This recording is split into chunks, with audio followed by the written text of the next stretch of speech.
with 20 working languages, and this is where we talk about languages and language learning and all sorts of other stuff, and we play games. This is Elise with an update on the ongoing Inessa Armand translation project. We now have 37 of the 38 extant essays and speeches by Inessa Armand translated into English for the first time, and we are just short of the halfway mark on the fundraising progress as well. This enrichment of the English language Marxist canon has only been possible with your support, and it's been a real lifeline for me. So anyone who would like to support this project can find links in the description for how to do so, and everybody who has already supported it has my sincerest thanks. Perfect. Okay, 3 of 4. El hospital 還元一級の先というのは、本当に誰も知らない字ばっかりでしょうね。私は Okay, we've leveled up and it is time to pick another language. Mordfar är tröttare än vanligt. Maten är färdig.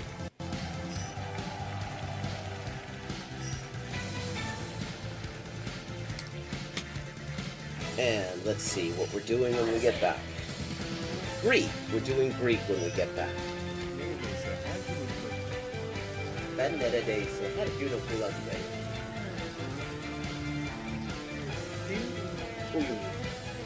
Fun fact. Turkish. Hello, Shakespeare. How you doing? Fun fact, in Spanish, the word for bishop in chess is alfil. And that actually comes from Arabic. Fil. The same word fil as this. Meaning elephant, because the bishop traditionally was to represent elephant units somehow.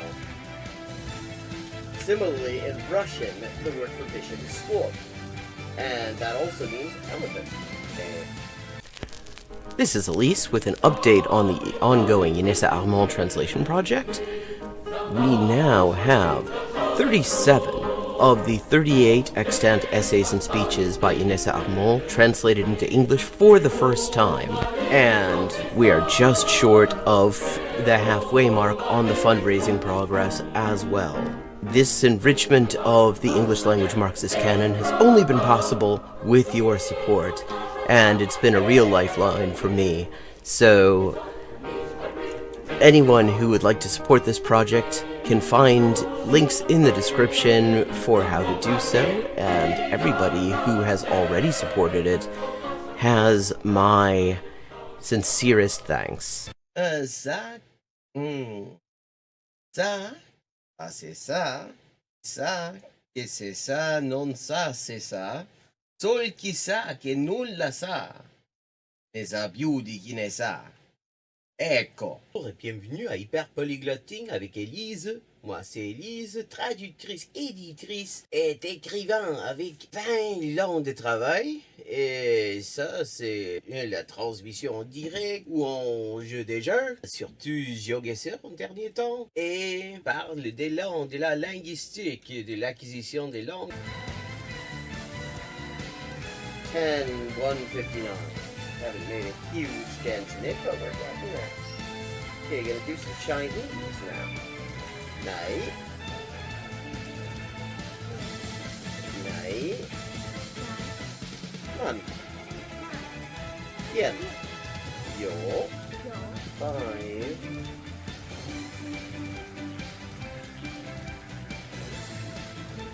Ducks are drinking wine. Okay, Bangladesh is duck. Okay, I have now leveled up. Let's see what the XP situation is now. 10,340 out of 12,500. And as always, viewers can choose my next language for me just with a follow and a $5 to my Patreon. Sotto le frasche del capanno 4 gatti grossi stanno. Sotto 4 grossi sassi, 4 grossi e grassi gatti. Un généreux déjeuner régénéré des généraux dégénérés. Un généreux déjeuner régénéré des généraux dégénérés. Facile. Sì, sì, ecco, la gente, è la cosa che mi dice la gente, sempre che scoprisce che quante lingue parlo, io sempre avevo l'impressione, diciamo, di che non era così, non era tan così, ma poi, dopo di aver visto qualche poliglota in YouTube, una delle cose che avevo scoperte era giustamente che la metodologia usata da quella gente poliglota che non avevo mai conosciuta prima, era più o meno la stessa metodologia che usavo io. I find a computer or what? And here's another example. I like to point these out. For this word for or, but sounds vaguely like Hogun and the Hok in Hogun in Korean or Waku in Japanese, and that proves it is the exact same Chinese character. Okay, let me see. Un chasseur, sa son chassé, ses chassés sont son chien de chasse. Der dicke Dach. Okay, der dicke Dachdecker deckt dir dein Dach, drum dank dem dicken Dachdecker, dass der dicke Dachdecker dir dein Dach deckt. Hola y bienvenidos al directo de Hyperpolyglotting with Elise. Yo soy Elisa, traductora, escritora y editora y comunicadora social con más de 20 idiomas de trabajo. Y aquí vamos a estar jugando videojuegos, sobre todo GeoGuessr, y hablando de idioma, la mejor forma de aprenderlo y caleta más. Zwei Zwetschgenzweigen zwitscherten 2 tschechische Schwalben. 3 tristes tigres tragaban trigo en un trigal en 3 tristes trastos. Oh, I see. This is Dikhe Ishai Fui, which means do you want food? But yeah, are you hungry? That kind of thing. How are the boys? Cine da boy. Posso Milao. Pote. Buenese. Proteine.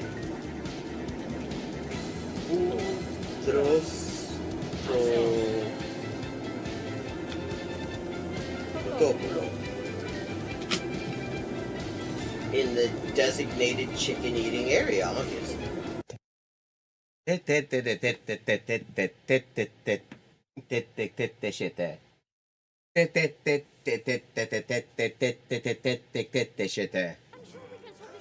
Okay, still 3 times I have to defeat him.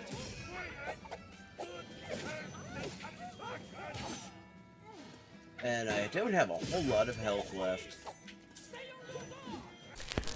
This is Elise with an update on the ongoing Inessa Armand translation project.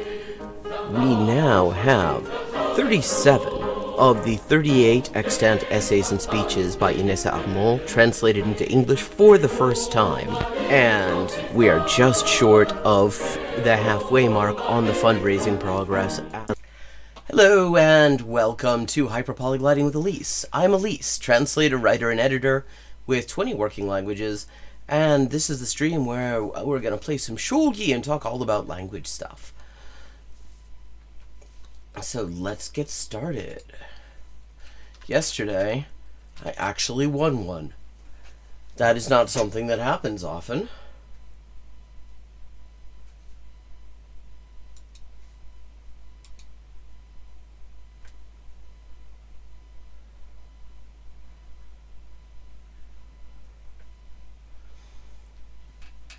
So, let's see if maybe we can continue that happy pattern. Okay, 練習普通。お前が先手だ。あ、先手になったね。じゃあ試験飛車、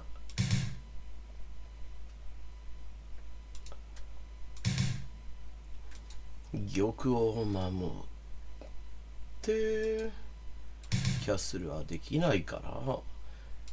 See, one of the things that's really different about shogi versus chess is in chess it's conventional wisdom that you should not move the same piece multiple times during the opening because of piece development. But in shogi, it's just normal because the way the pieces move kind of require it a lot of the time. Okay. 飛車は随分進んでますよね。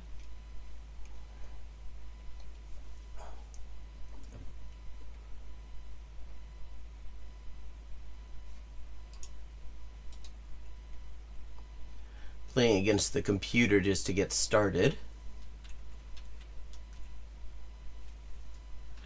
As a little bit of practice. 何をすればいいんですね。ですが、角道はだいたい空いてますよね。この飛車はちょっとやばくない？でも今んとこは攻めることはできないでしょうね。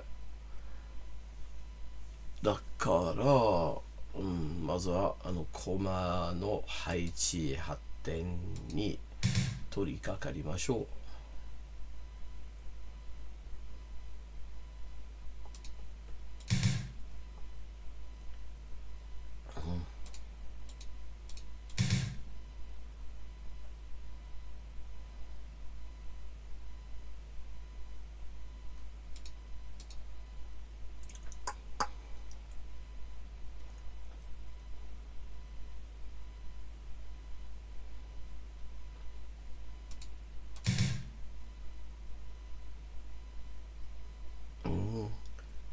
この玉はですね、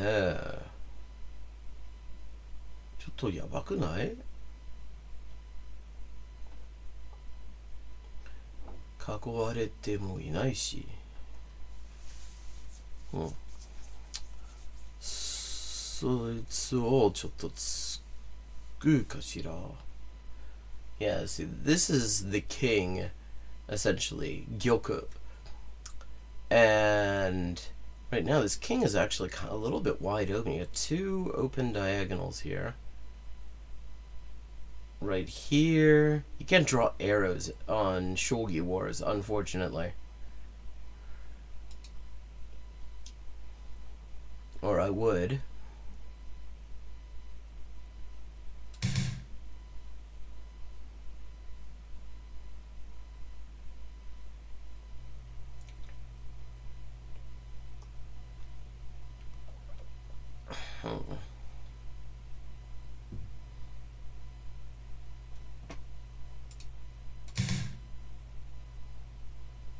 競馬がこの駒を守って、この歩を守っていますよね。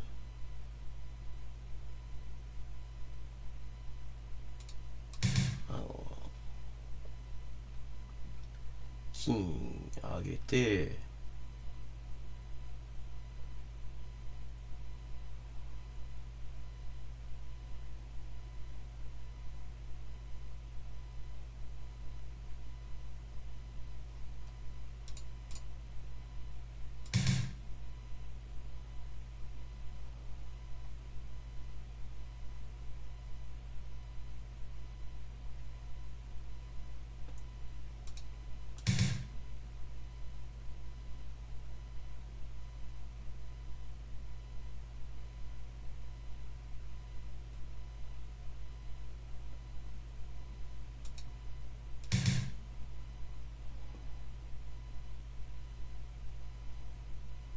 Ah.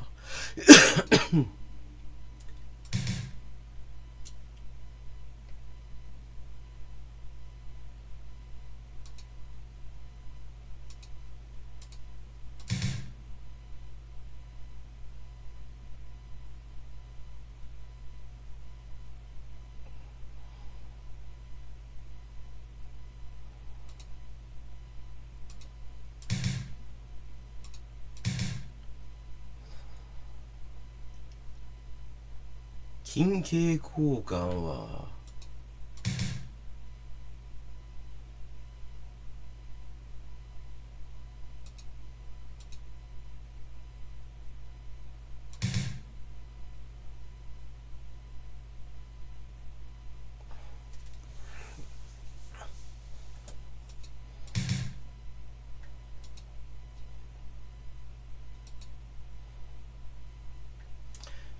Okay, so what are we doing here? We've got 3 Geba on the board, all somebody else's. I mean, well, 4, including my remaining one.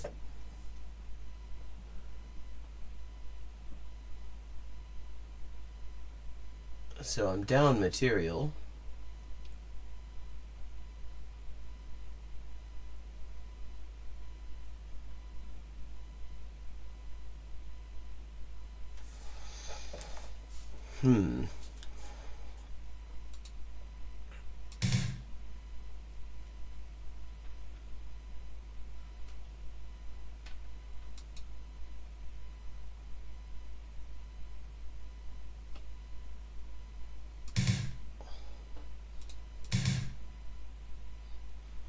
Oh, hell.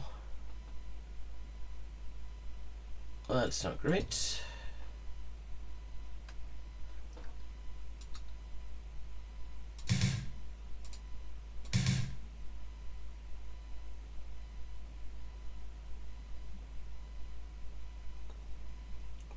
Ah, これめちゃやばいっすね。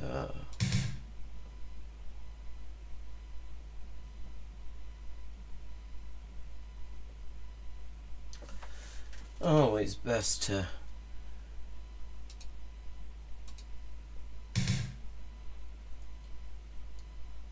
play one's worst against the computer.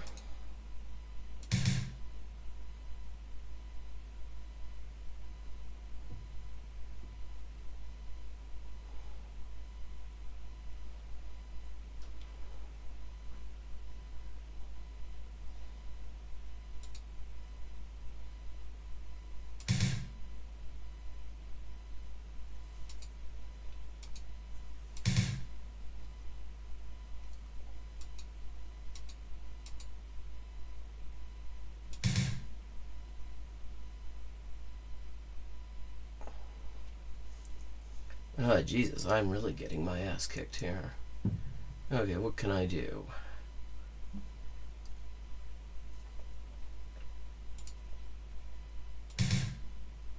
Okay, that's Lose! bollocks. Okay. So, there we go. お前が後手だ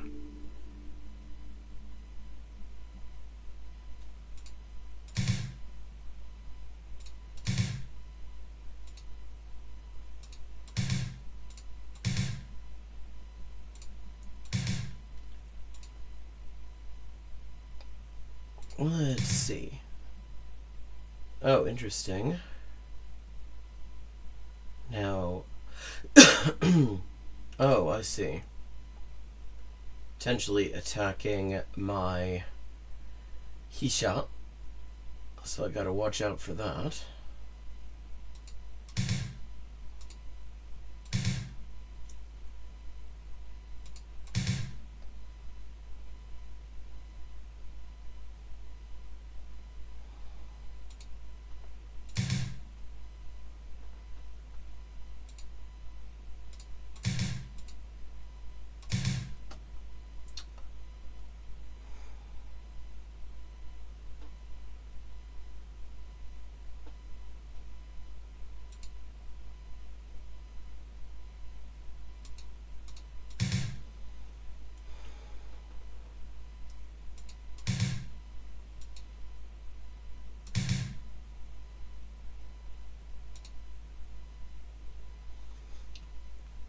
OK 飛車はもう角、相手の飛車はもう角と同じ列に置かれてますよね。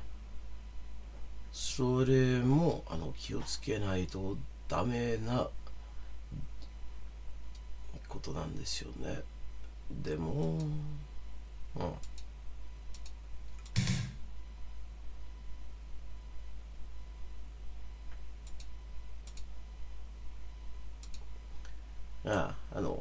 角では攻められないんですね。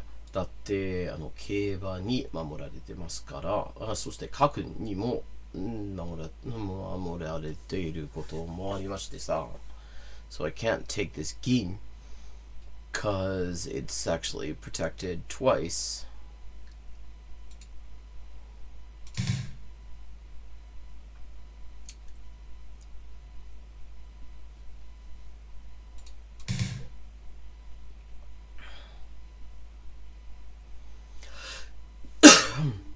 Konbanwa.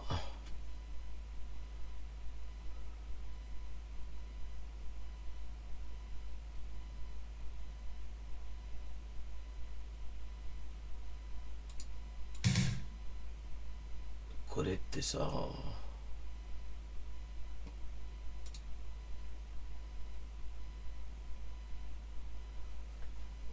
これをパクっても、この歩をパクっても問題ないでしょうね。取り返しの可能性もないんですね。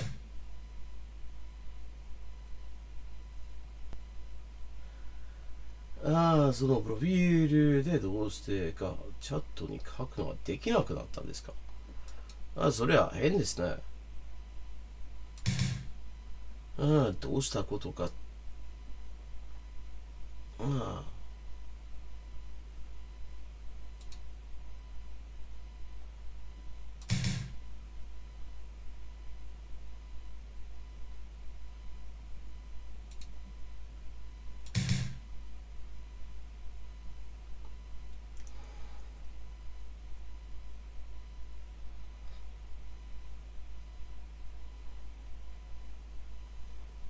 Yeah, I'm not sure why that would be.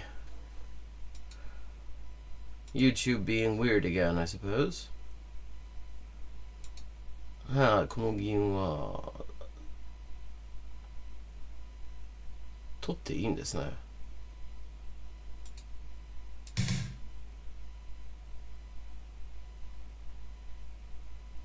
くそ。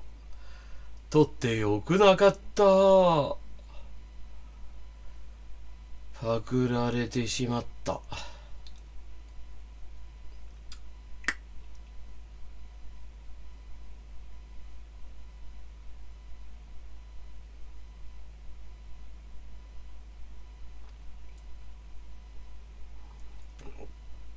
Yes, this is the Japanese approach to it, which is like chess but also not like chess.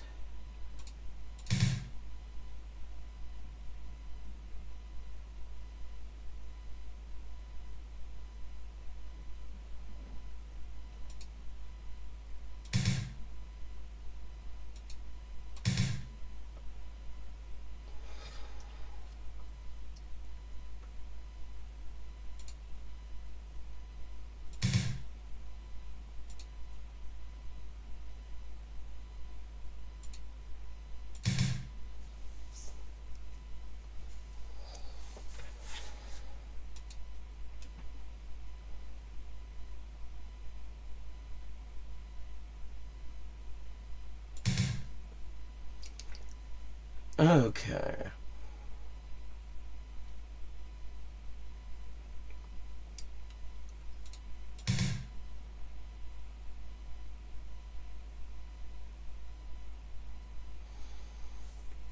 Ma, 時々なんか知らずにダメなキーワードを使ってバンされますね。そういうことは結構ありますよね。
Okay.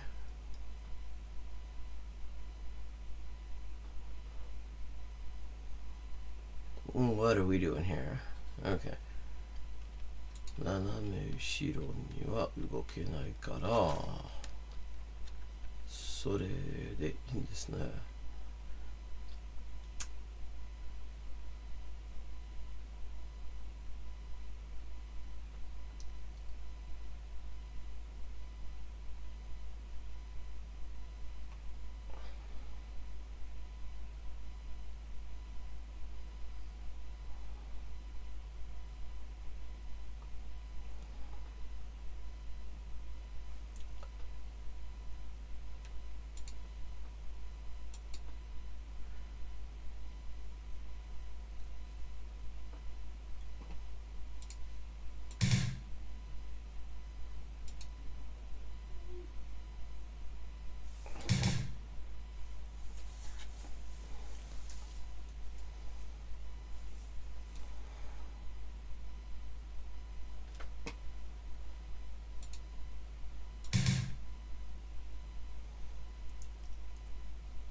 Once again, I am not in a great position. I'm not entirely in a disastrous position, it seems.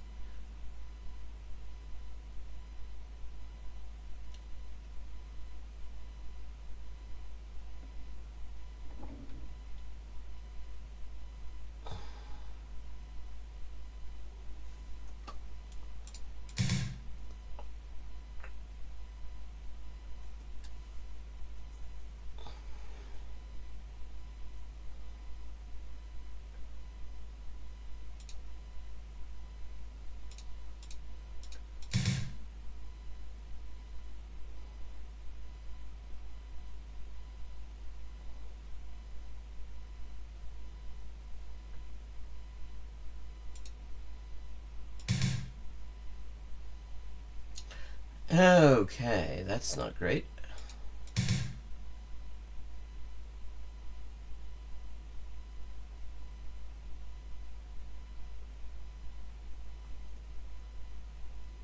Yes, I am much worse at shogi than I am at chess.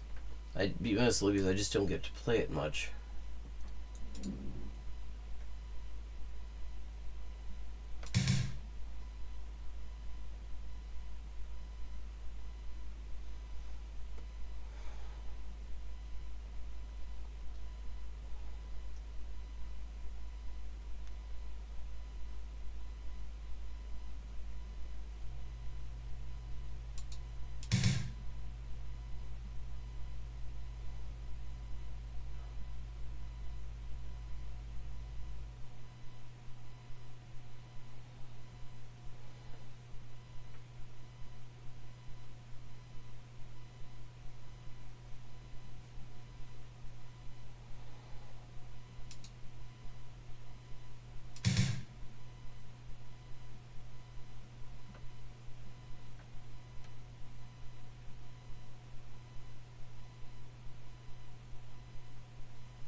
Yeah, this is not looking very good for me.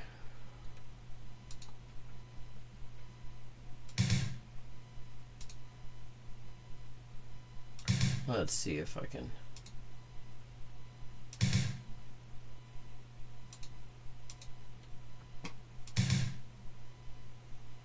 get something going here.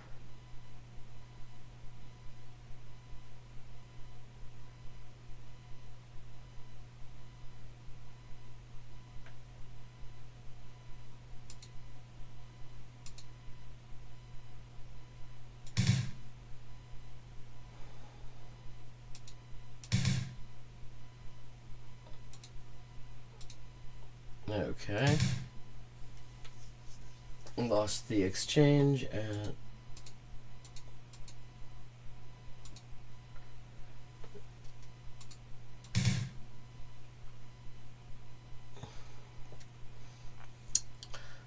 part of the problem is that I keep getting king and gin confused.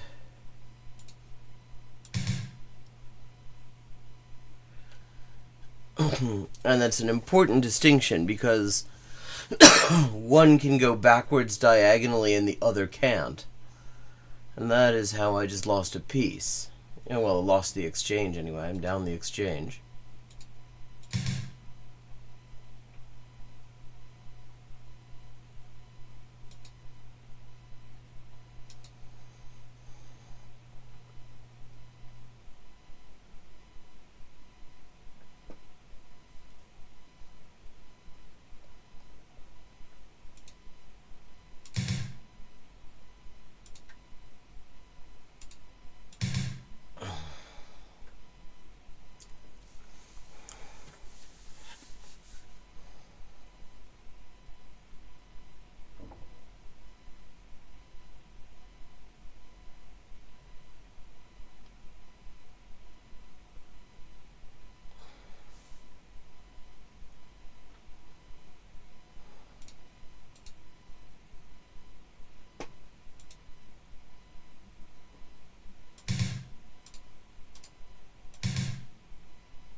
Okay. My king is very much in trouble here.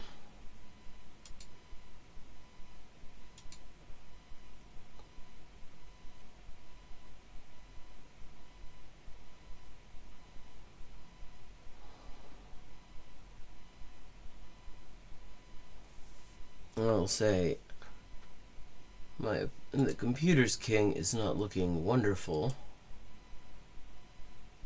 But mine is much more attacked, I think, at the moment.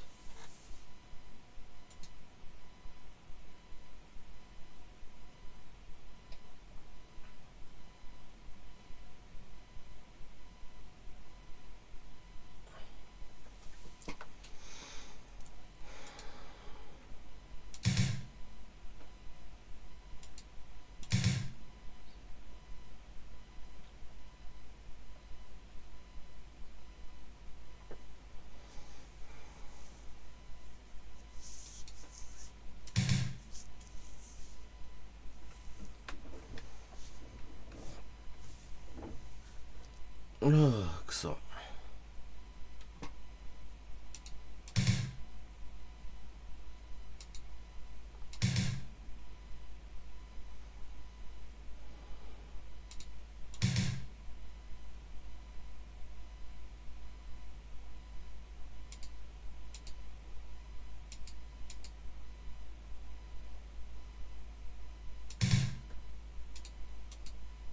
Ah, shit. I should have done that the other way around.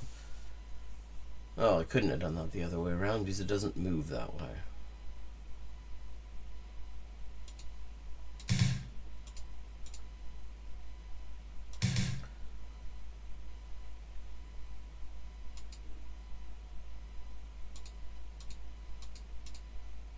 悔しいじゃろ。この悔し涙を力に変えるん。 Okay.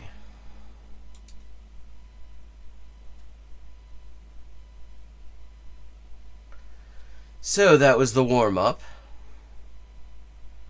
Hopefully I play against somebody worse than the computer. そのコンピューターより下手な相手が出てくればいいねと。お前が先手だ。対局開始。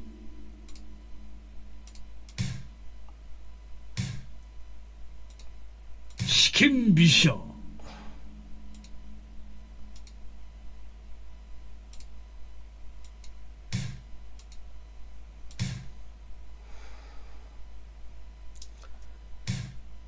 よし。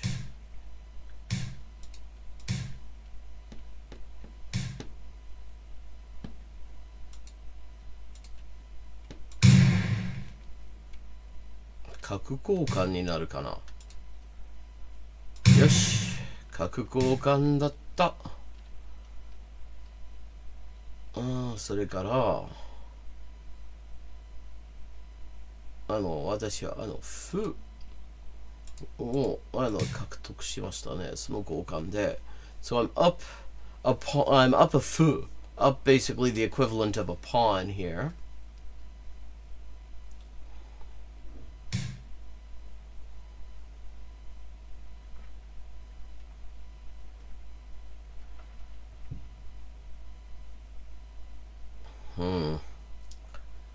Okay, that's X-raying.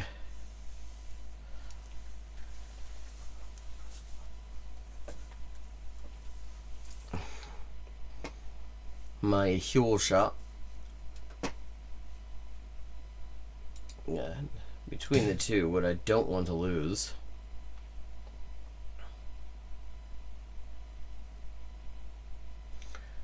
Wait. わからなかったのか。相手は強者をパクることができることは分かってなかったんですね。ほっとした。よし。これで最後列はまず安全ですね。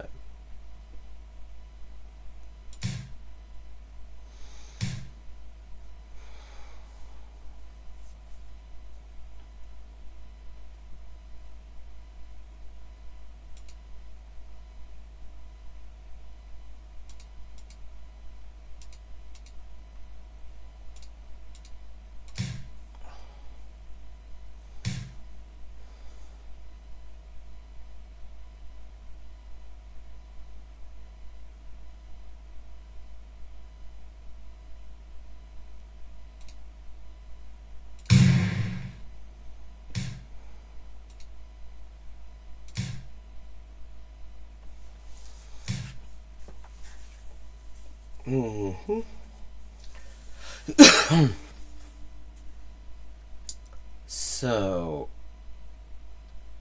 what can I do in this situation here?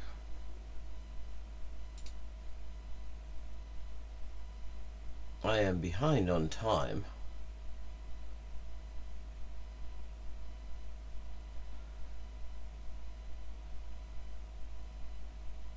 I think I want to hold my Kaku in reserve for the moment.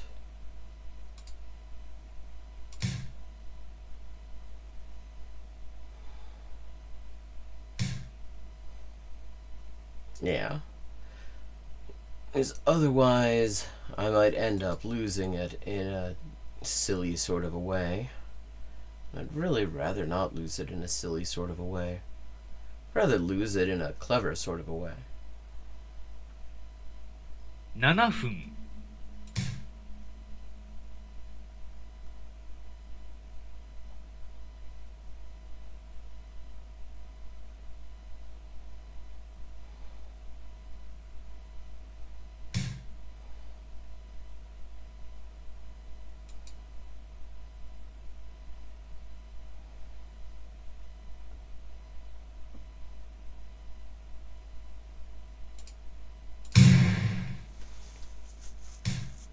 Yes, well, I can use my keiba in a sillier sort of a way.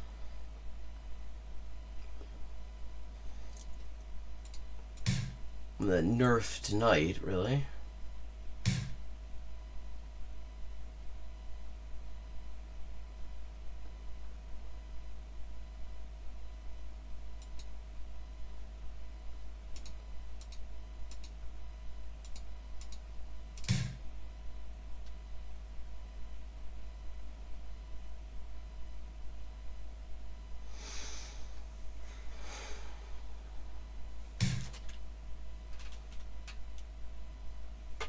Hmm, 飛車は逃げて、じゃあこれからどうしよう。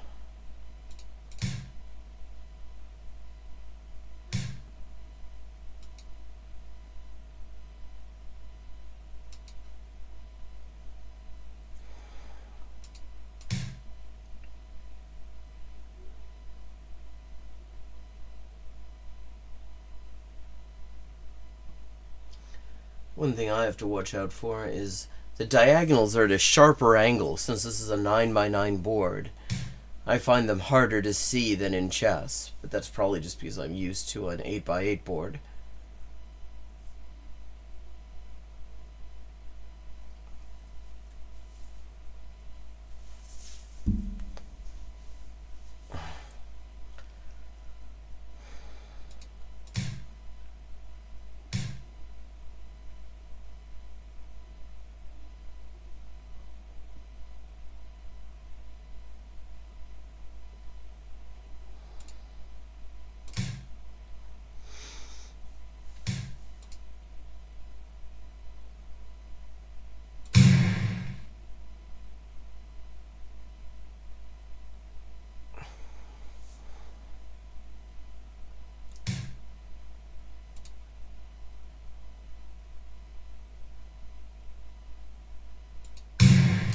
I think this has me up the exchange, which is nice.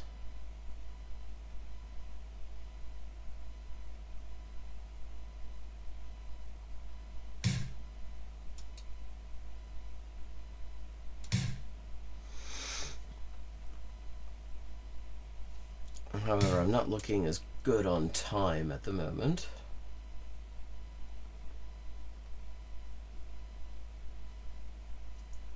5分。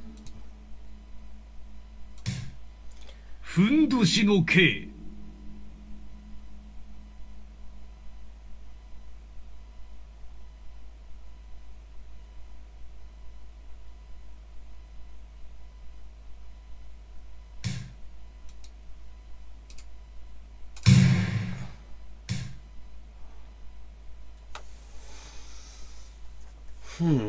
Okay.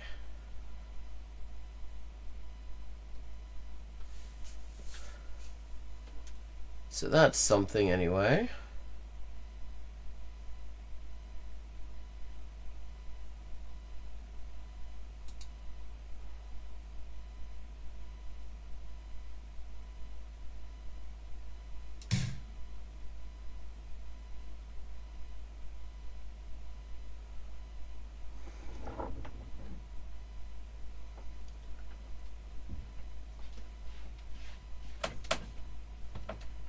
Oh, 風が進んでくるかもしれませんね。よし。これで角は我が物になっているかもしれません。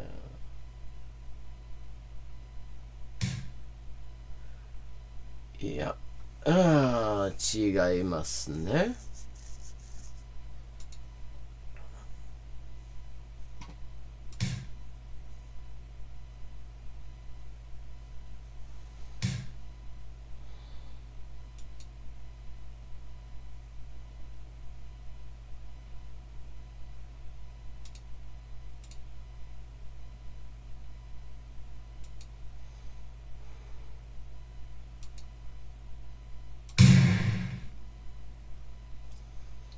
Ooh, and I'm attacking the Hisha here.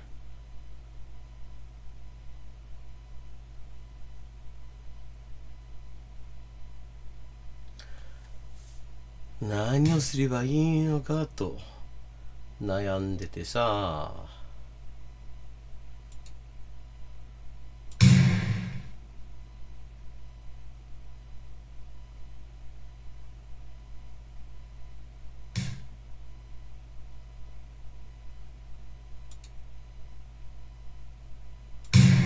Oh, so. Oh, wait, but which do you want to take?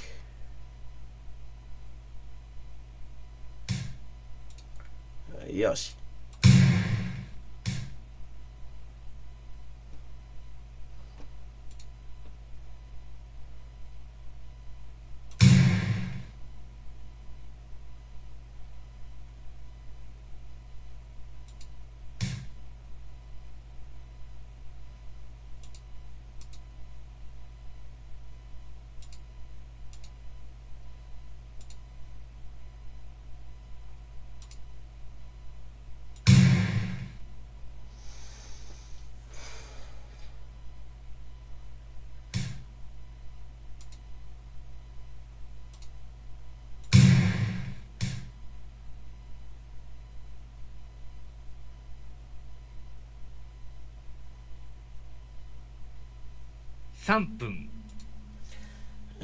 Running out of time. Need to need to hurry this up a little bit.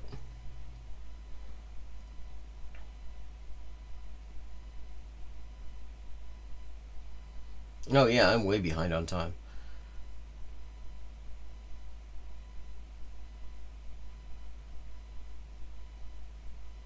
On the other hand, I've got an extra kaku. I've got an extra kaku and a hisha in reserve. And those are not bad things to be dealing with.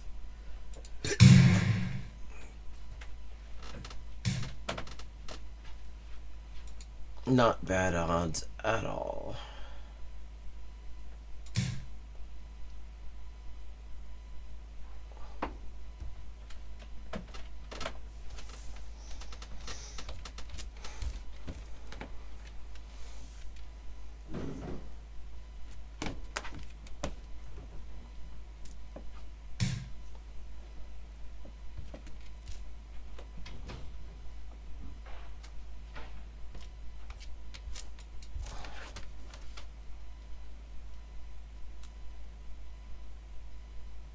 分30秒。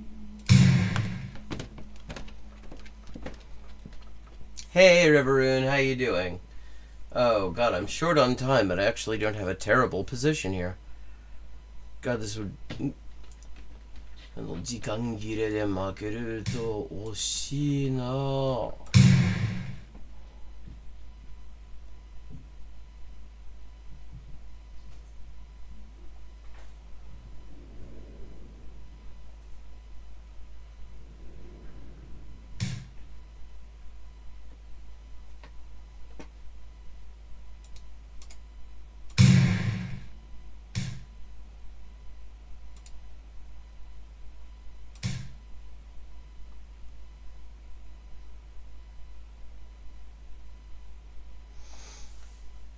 これから攻撃を仕掛けていきます。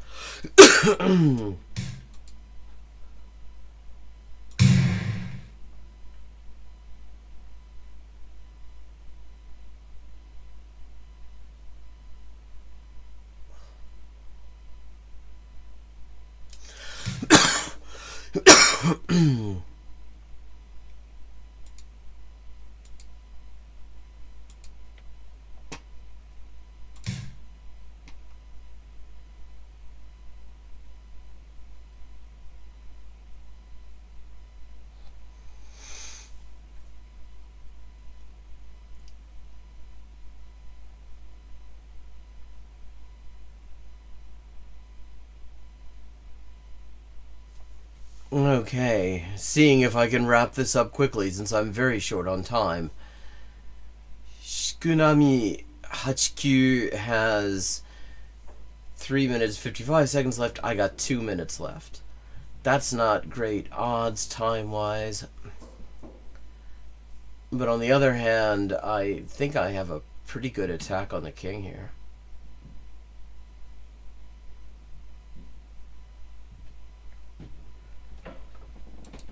時間切れが大問題なんですけど、この銀は動けませんね。なぜなら飛車が睨んでいるか、飛車の睨みを塞いでるのはまさにこの銀だけなんですね。だから銀では私の駒は取れませんね。だから悩んでるみたいですね、宿波さんは。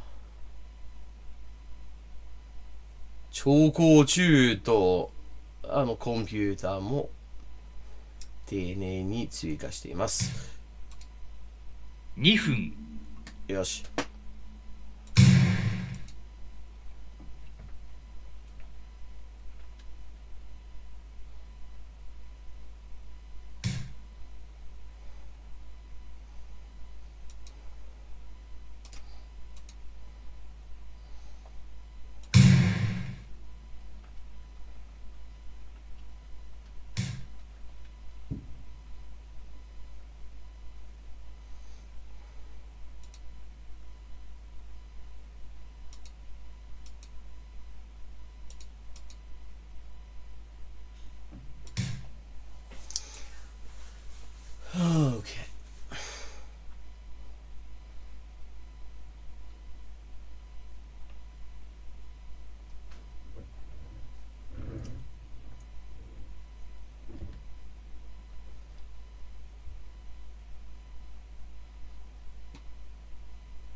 Okay.1分30秒。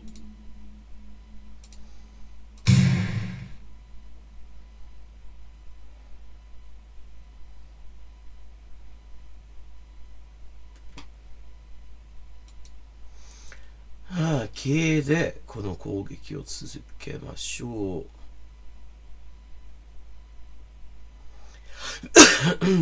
Well, time's equaling out.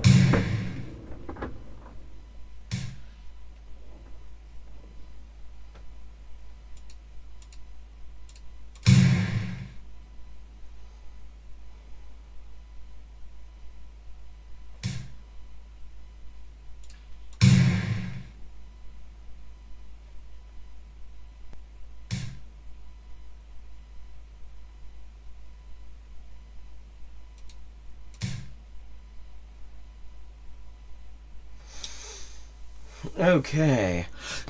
1分。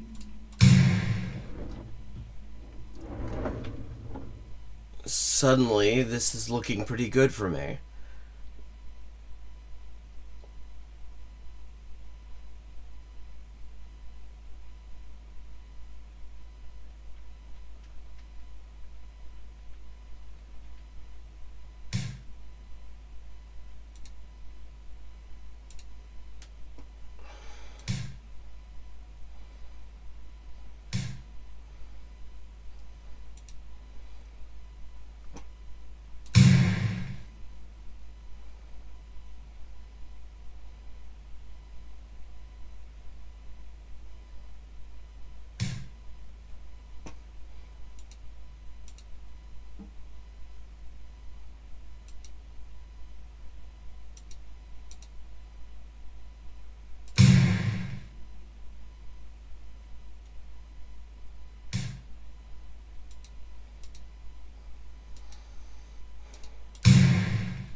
秒。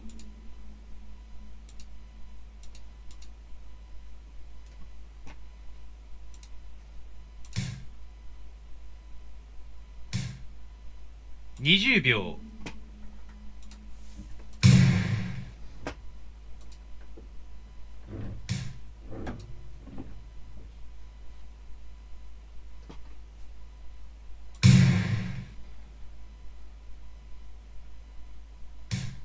10秒。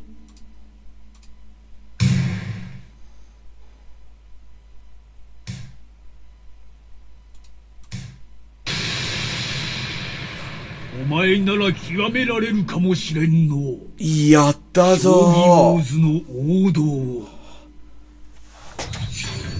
勝った見事に勝ちました。もう一度対局しますか。解析は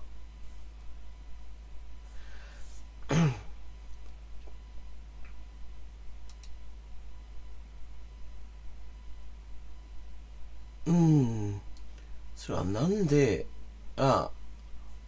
そうですね。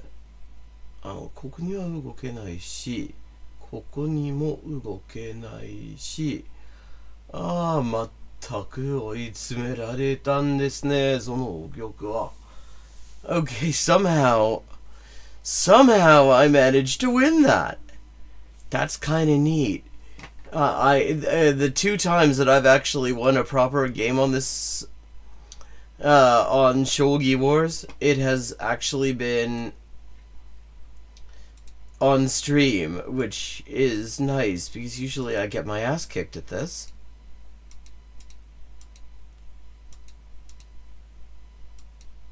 Kaiseki Kaishi.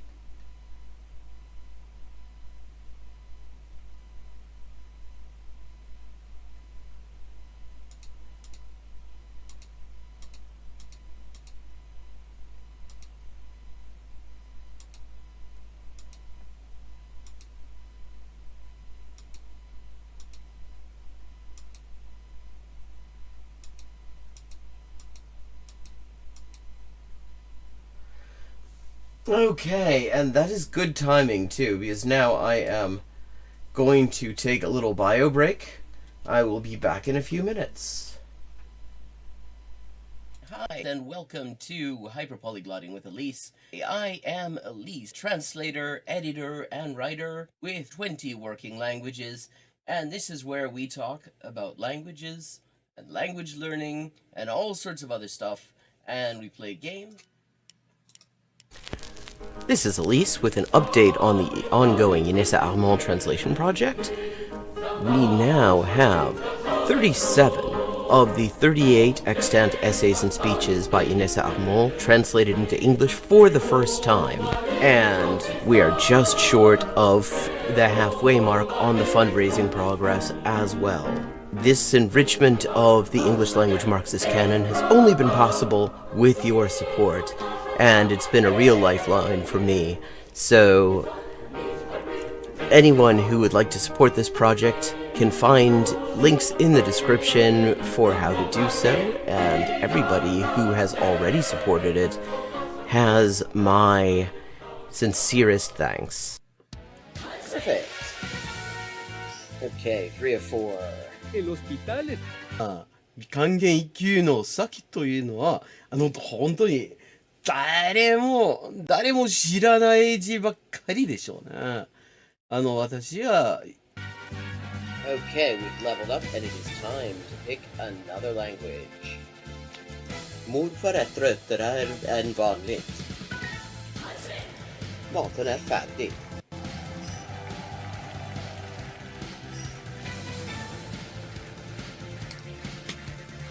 And let's see what we're doing when we get back. Greek. We're doing Greek when we get back. Ben neredeyse her gün okula giderim.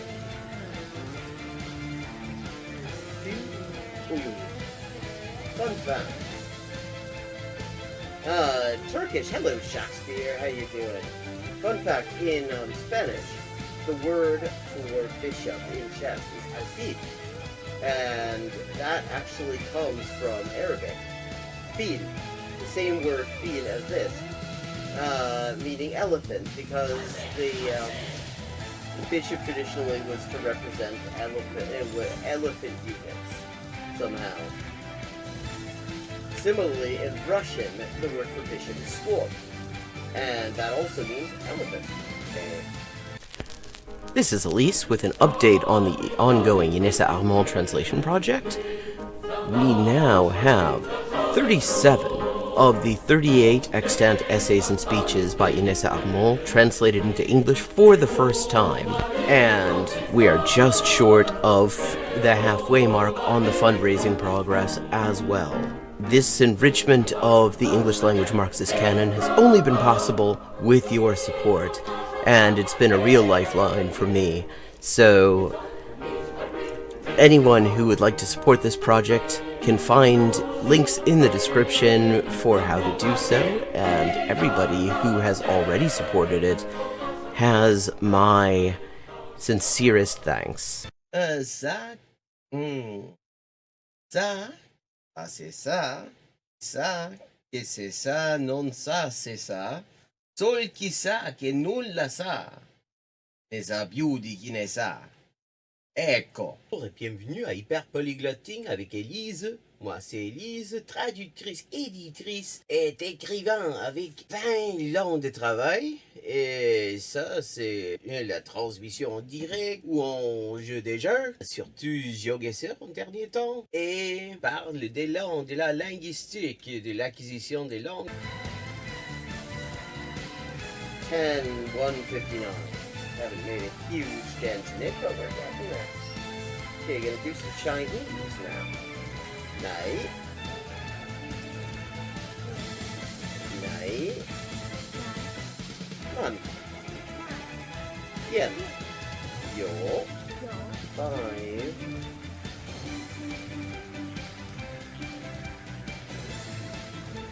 Ducks are drinking wine. Bangba, okay, Bangbas is duck. Okay, I have now leveled up. Let's see what the XP situation is now. 10,340 out of 12,500. And as always, viewers can choose my next language for me just with a follow and a $5 to my Patreon. Sotto le frasche del capanno 4 gatti grossi stanno. Sotto 4 grossi sassi, 4 grossi e grassi gatti. Un généreux déjeuner régénéré des généraux dégénérés. Un généreux déjeuner régénéré des généraux dégénérés. Facile. Sì, ecco, la gente... è la cosa che mi dice la gente, sempre che scoprisce che quante lingue parlo. Io sempre avevo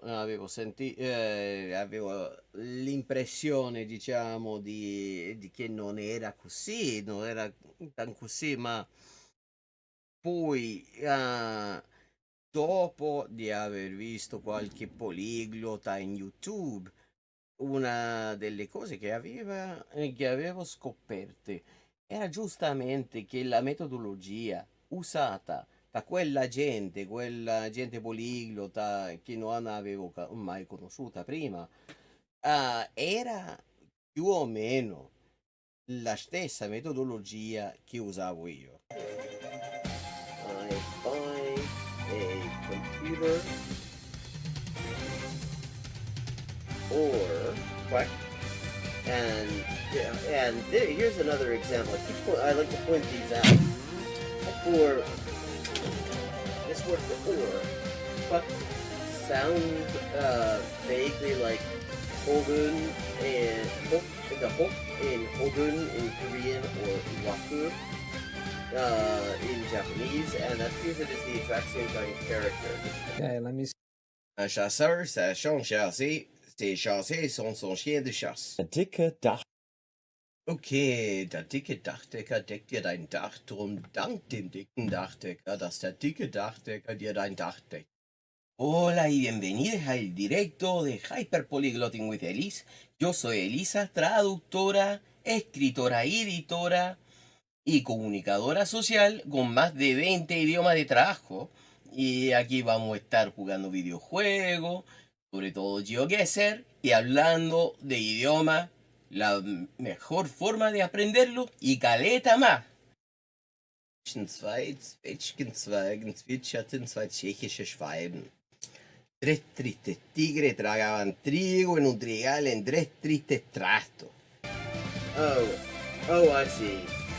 This is Diche Ishai Puid, which means, do you want food? But, yeah, are you hungry? That's also mean. How are the boys? Cocine tahor. Poso milao. Pote. When is it? Proteine.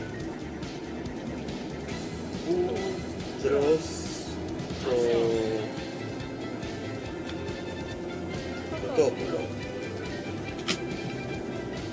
In the designated chicken eating area, obviously.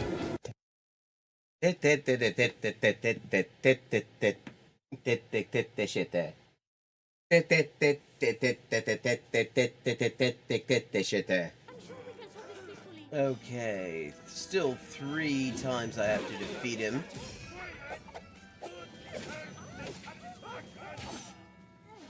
And I don't have a whole lot of health left. This is Elise with an update on the ongoing Inessa Armand translation project. We now have 37 of the 38 extant essays and speeches by Inessa Armand translated into English for the first time. And we are just short of the halfway mark on the fundraising progress as well. This enrichment of the English language Marxist canon has only been possible with your support, and it's been a real lifeline for me. And I'm back. So, okay, that was cool. I actually won. I might play another game. Actually, since that went so nicely.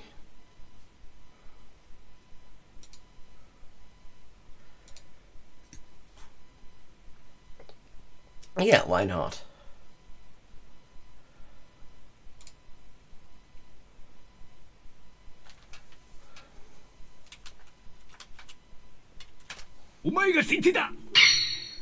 Okay, got the first move. Ah, 初めて見ましたね、その試験飛車序盤の始まり方。片身の囲い。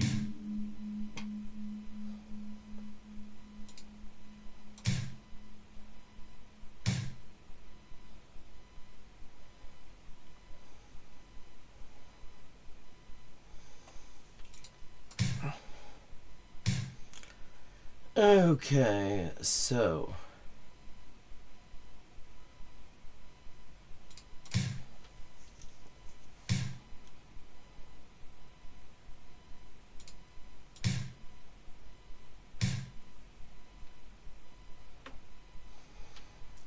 それで逃げたんですね。うん。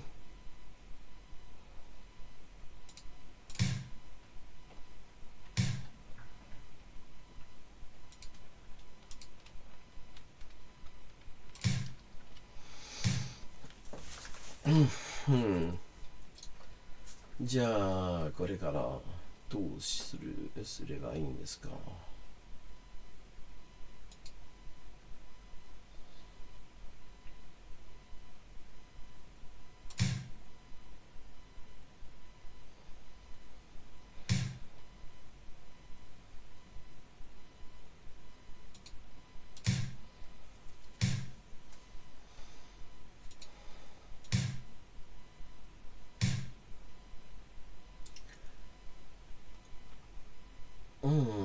So far it's equal material.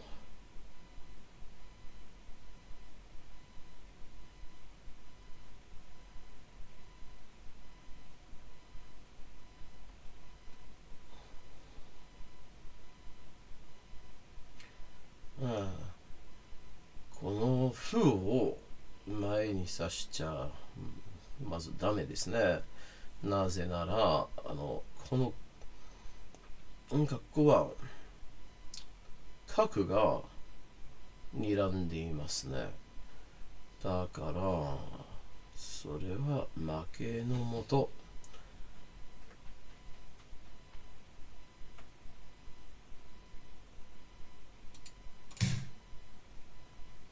強者交換に備えます。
7分。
もう攻撃にならないね。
Okay. Not doing great on time.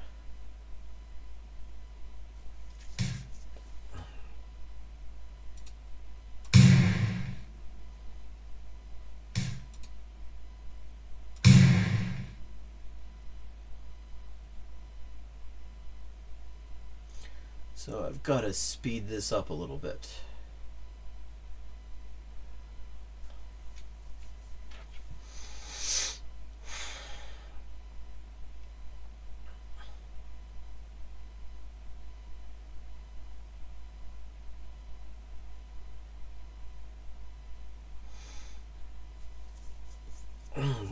超高だから絶対に悪くないんですね。 7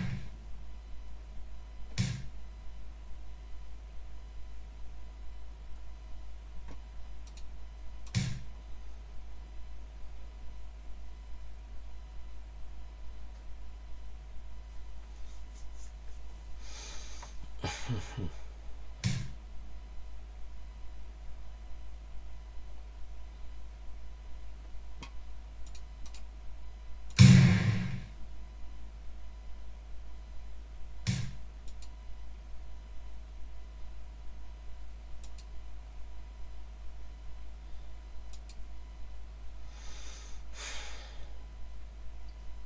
分。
Okay, so the choice is to take my kin or exchange Hisha, and I think that it'd be obvious which one you want to do in that case.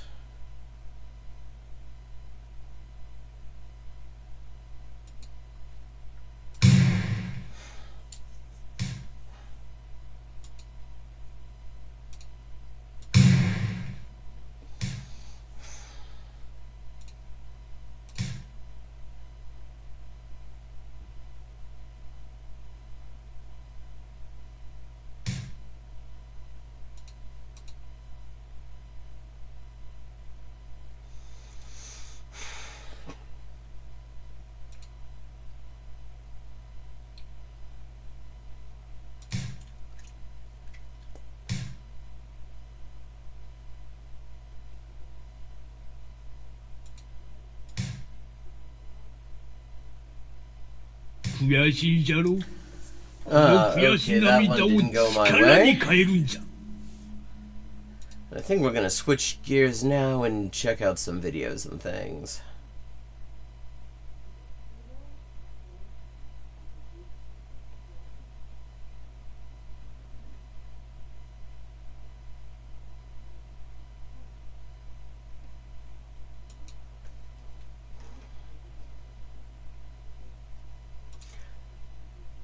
Okay.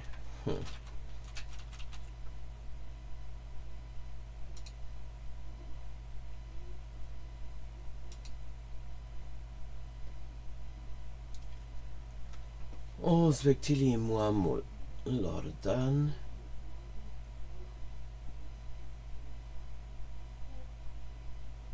Kanken 直前、息抜きに語彙増やしていませんか?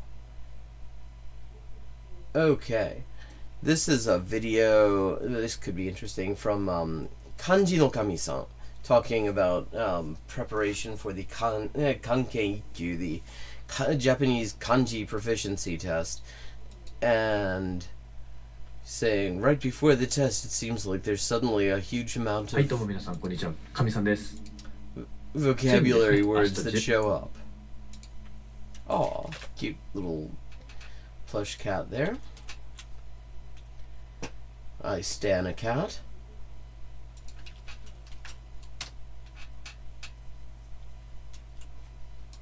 10月19日の日曜日に漢字検定行われますね。まあもう早いもんですね。あっという間ですね。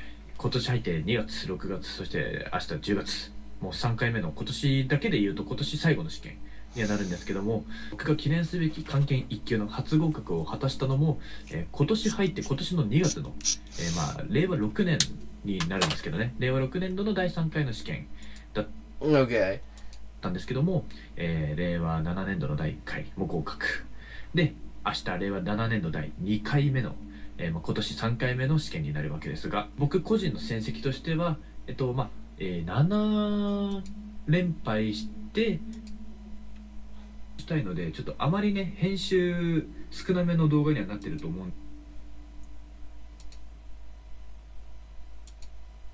Just skip ahead. もしかしたらちょっとね、人によってはもうだいぶ前からそれ知ってるわっていうのが結構あるかもしれないんですけども、僕にとっては本当ちょっとここ最近で得られた知識をご紹介でき。 Okay, so here's some new information that he just became aware of related to kanji and kanji learning, apparently. Let's see what this is. きたらと思いますので、ちょっと知ってても何も言わないでほしいです。何も言わないでほしいです。ちょっとせっかくさっきお酒の話してたので、ちょっと酒系からいきましょうか。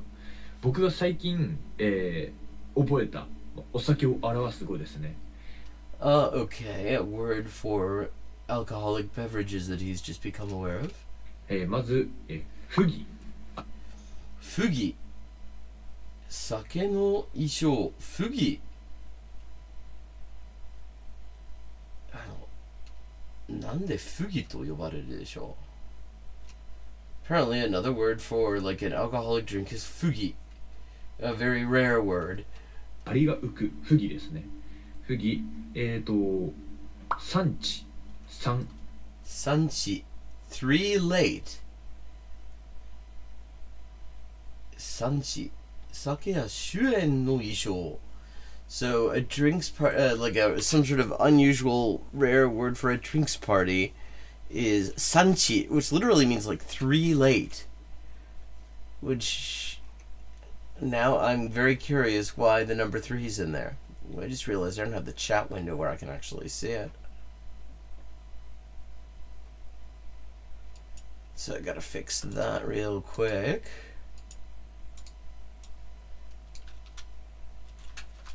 遅いと書いて産地。これね、主演のことも指しております。産地。あともう一つが赤田ですね。赤田、当て字っぽいですね。なんか、それとも仏教の用語かしら。赤田。この3つかな。厳密に言うと実はね、何個かあるんですよね、本当は。ちょっと言っちゃうと、一平とかこの花とか。赤だ、あと関白とかかな。今挙げたの全部ね、お酒を表す言葉なんですね。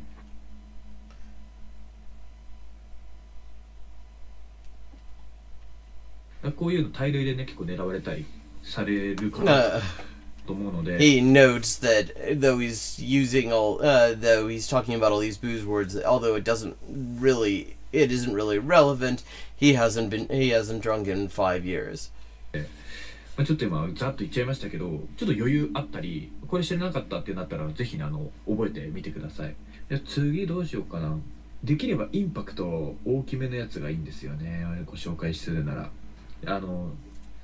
お亡くなりに。He's looking for a high impact word. These are new vocabulary words that he's just sort of discovering days before he takes the test. なること、死ぬことですね。一本花。一本花。One flower. 一本花. That means to die, 一 apparently. 本花っていう言葉。これもちょっとびっくりでしたね。3文字熟語系。一本花とは、どの動詞が、ついてるんでしょう。一本花するのか、それとも一本花食らうとか。でですね、ちょっといいのありました。宇宙銀ですね。宇宙銀、なんかこれちょっと問題出てきそうな、なんかそんな音じゃないですか。宇宙銀音で判断してますけども、宇宙銀。これちなみに漢字で書ける方いますかね。わかりますかね。正解が雨の中に宇宙銀銀。ぎこちなく難しく。宇宙銀。So 雨の中の中、そして吟味の銀。So apparently a word for sort of a hard 銀汁、 word. 雨の中で銀汁ということで、これ意味が、ぎこちなくて難しいくという意味なんですね。ちょっと今回はごめんなさい、割愛します。説明というか由来というかその辺はちょっと興味ある方はご自身で調べてみてください。結構出てくるのでその辺はちゃんとね。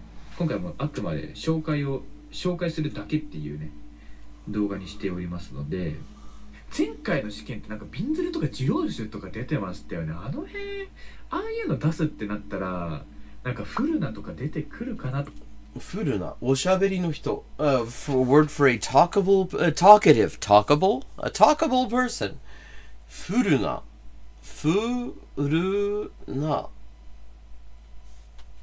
当て字と思うんですけど、でもどうだろうな。なんでフルナってそのフがなんで入ってるのがちょっと見当がつきますけど、そのルとナはなぜでしょう。姫が一応辞書だとルって読まないからな。Yeah, this is also that is an unconventional reading of that second kanji, which is Yagura Takadono, and is normally the onyomi is ro, but here it's ru, so sounding very ateji. It's sounding like kanji that were just sort of phonetically applied to a word that has nothing to do with kanji. こういうのは出さないのかな。ちなみに弁舌家だともう一個素長っていうのがありますね。素長。弁舌の優れた人。Okay, somebody good at talking. 素長は人名ですね。あとね、これ結構面白いなと思いました。税がですね。税が。人の落ち着くところ。休息所。税が。税。Okay, now I'm like a lot of these. I mean, you look at the kanji and you would never guess that these mean the things that they mean. Because like Z in Zeiga, which is a place where somebody goes to rest or relax. And these are again very rare words that, I mean, if you learn them, I would imagine you will find people will have, and you use them in Japanese, people will have no idea what you're talking about because these are not words that are very often used. Though I guess if you want to sort of do a fluency flex or something like that, they can be useful for that because it's like, where the hell did you learn that word? But like Z means like tax. Like, why does this have to do with relaxation? And the answer is almost certainly, I mean, if I go get my Kanken Kanji Jiten, there will probably be something where it turns out it's from a koji, from some sort of like ancient Chinese chronicles or something like that. And it's a metaphor or something. I mean, they do a very good job explaining the origins of these things. He's just mentioning the words right now. He's got me very curious, though. 税金の税に画業の画、乗り物って感じですね。税が。これが人の落ち着くところとか休憩所、休息所って意味があるんです。これさ、漢字から意味連想できないですよね。Yeah. なんでちょっと Yeah, I mean, this is one of the things that's very challenging as well with the level 1 kanji kente as well. Because there are lots of these weird-ass words.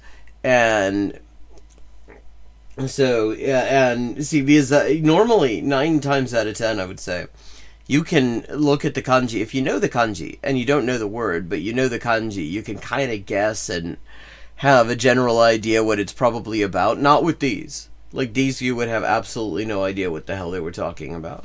こういう言葉とかはね、本当に調べてみてください。面白いです。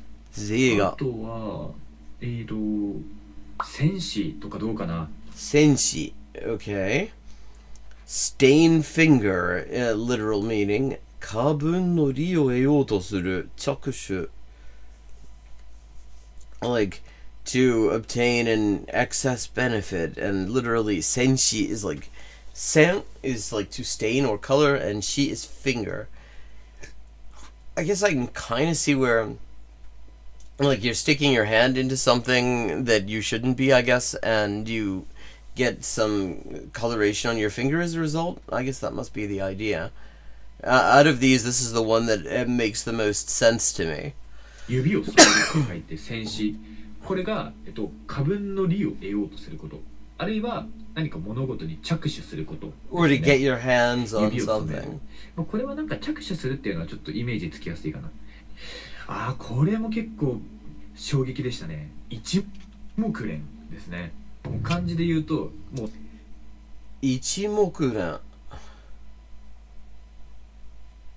結構簡単で、1に目に、連続の連で一目連ですね。これがつむじ風とか建物の倒壊を Like the destruction of a building falling down. いやこれも結構面白いですよね。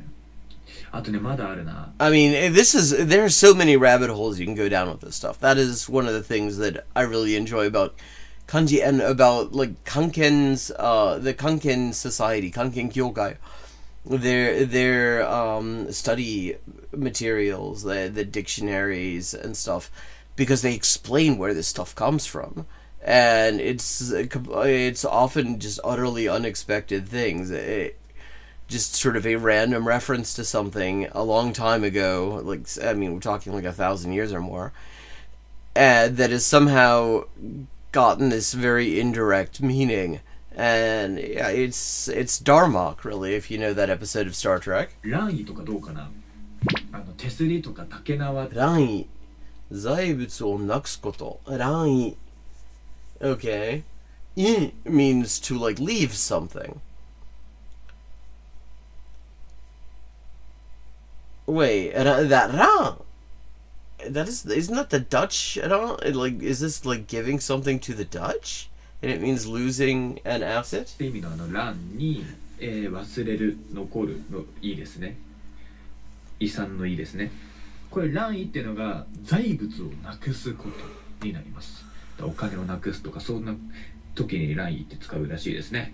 これはもうなかなかこれ結構出てきたらびっくりですね。難易度高いんじゃないかな。あとは何がいいかな。光天使とかどうかな。風の別名光天。光天使、風の別の衣装。光天使。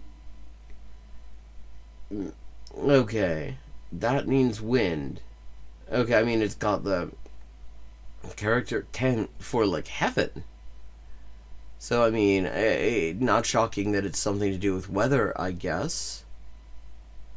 But I mean, again, you would, if you ran across this, you would absolutely have no idea, unless you already knew this word, that this had to do with wind.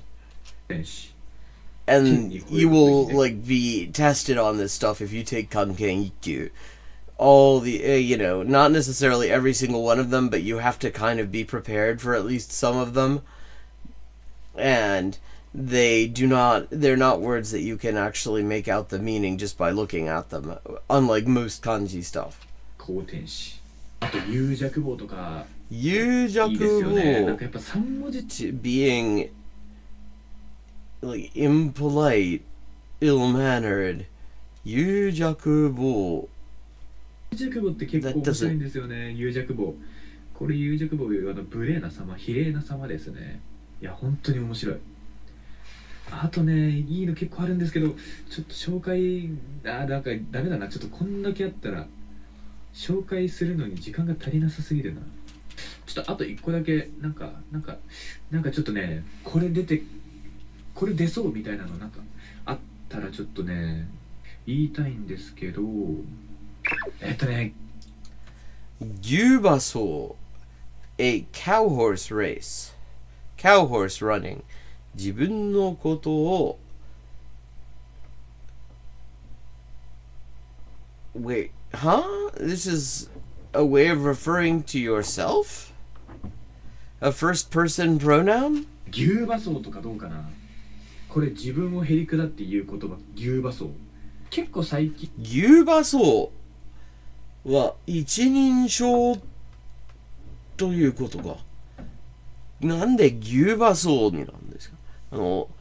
牛と馬が走ることは自称になるんだ。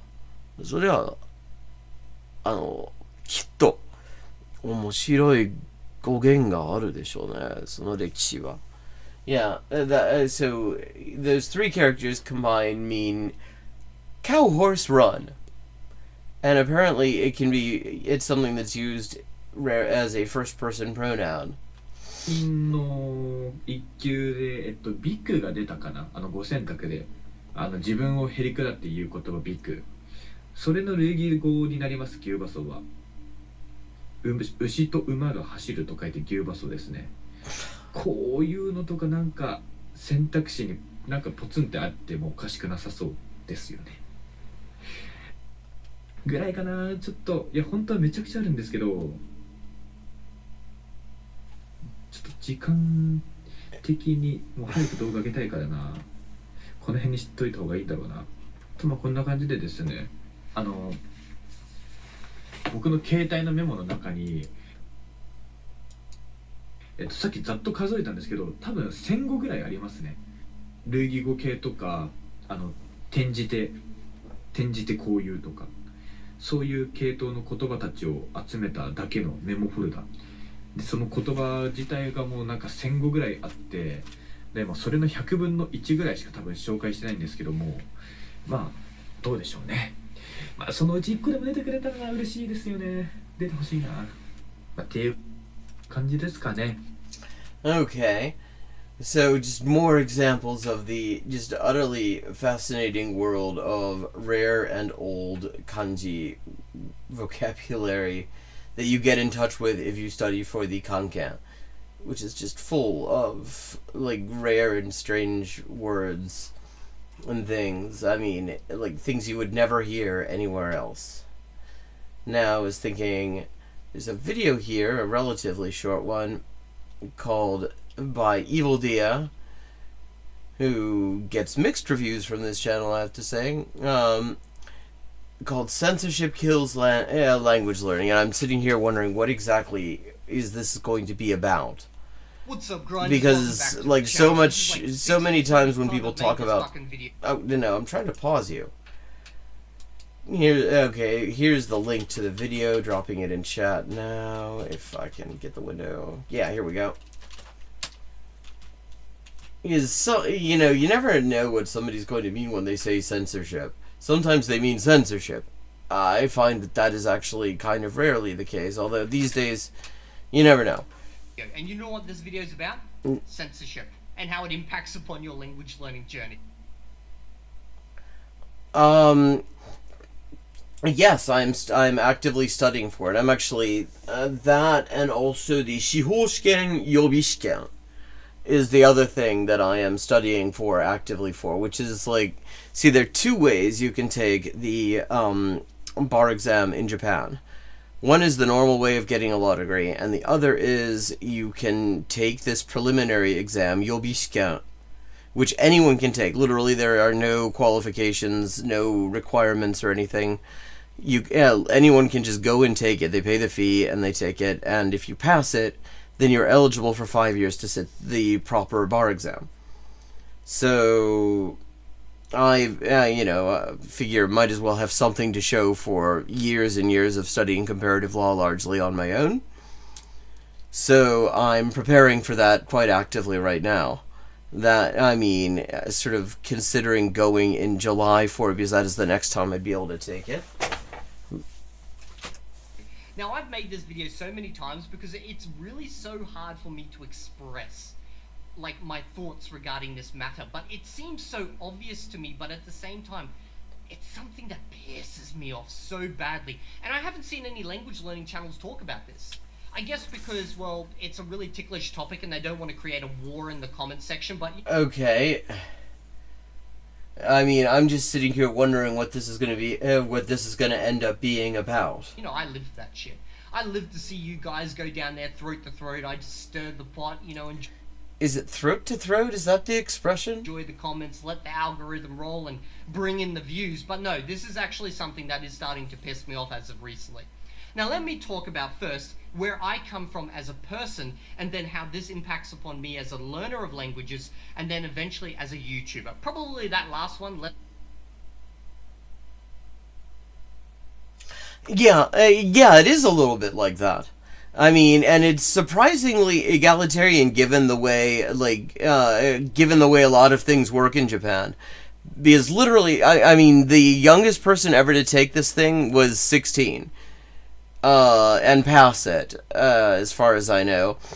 I mean, and the result of this, I didn't even know that this was an option, actually, until I was watching this show called Ichike no Karasu, which is about judges in a criminal court, in the regional court. And there's this argument between this new judge and this guy who sort of is seen as sort of this brash judge who has kind of a fandom because of his tendency to do certain very characteristic things and also to reinvestigate cases. And they're arguing about, he goes something like, oh, you probably are one of those people who went to Tokyo University and thinks they know everything because of it. She goes, oh, well, what, are you different? He goes, actually, I didn't go. And so I'm like, wait a second, is that a real thing that you can, get qualified without going to university at all? And I looked this up, and so I was like, Shihousuken Juken Shikaku. And it's like, oh, wait, if you take this other thing, you can just sit the bar? And I'm like, well, fuck. That sounds doable. And so I'm preparing to do it. That's relevant to you guys, thank but you. Also maybe relevant because you do follow me. A lot of you watch daily, and you want to know I am the type of person I'm presenting myself to be here. So my story or my beliefs and philosophies around all this type of stuff started back when I was in the military.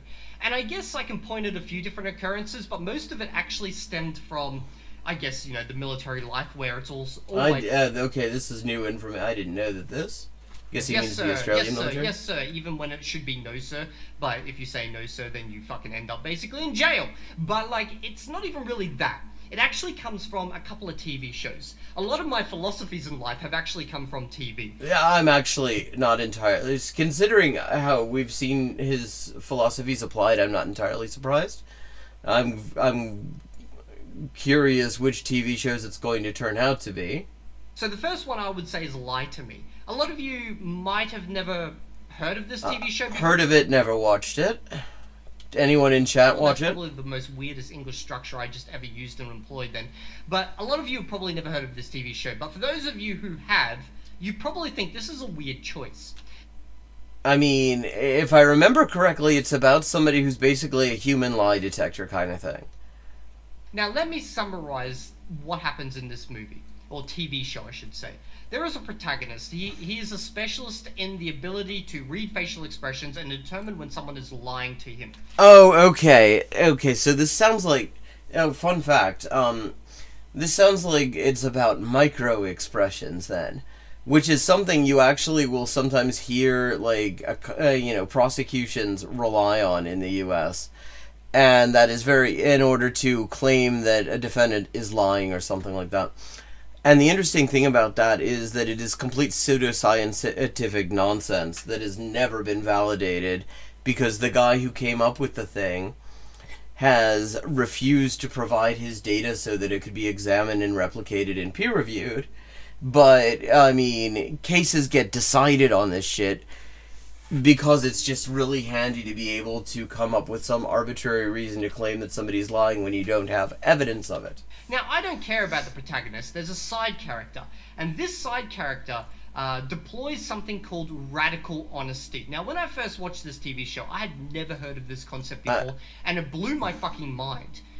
There is this guy who just says everything that's on his mind. Now, obviously, when you think about it logically, this is probably a terrible idea. And yeah, probably. I learned this the hard way when I thought, this is a great idea, and I started deploying it and quickly found out I lost friends. Well, yeah. Really fast when you used it. So I had to pull back on the radical honesty and employ honesty upon demand.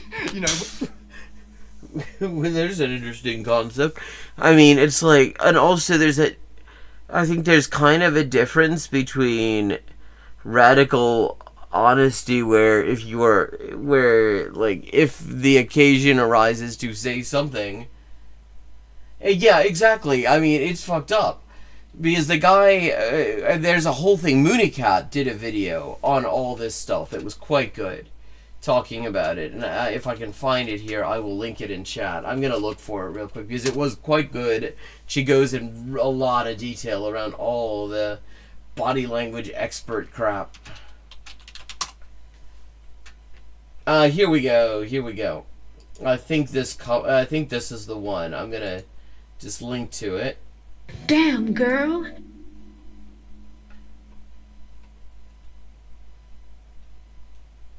Yeah. Make sure.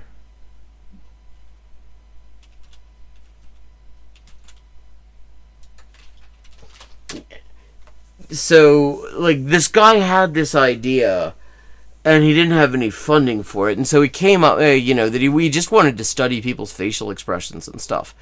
But there was Pentagon funding, which was the only funding that he apparently could get. I don't remember exactly the details there. But in order to get that funding, he had to make it sound like there might be a military application. And so he came up with this idea that supposedly facial expressions across cultures, reliably, there are these micro expressions and they always mean the same thing no matter where you go. And so you can tell, if you look at these micro expressions, whether what somebody's saying is actually what they mean or whether they're lying. And he got the funding, and he produced this thing and gives like these trainings and stuff to like cops and prosecutors all over the US.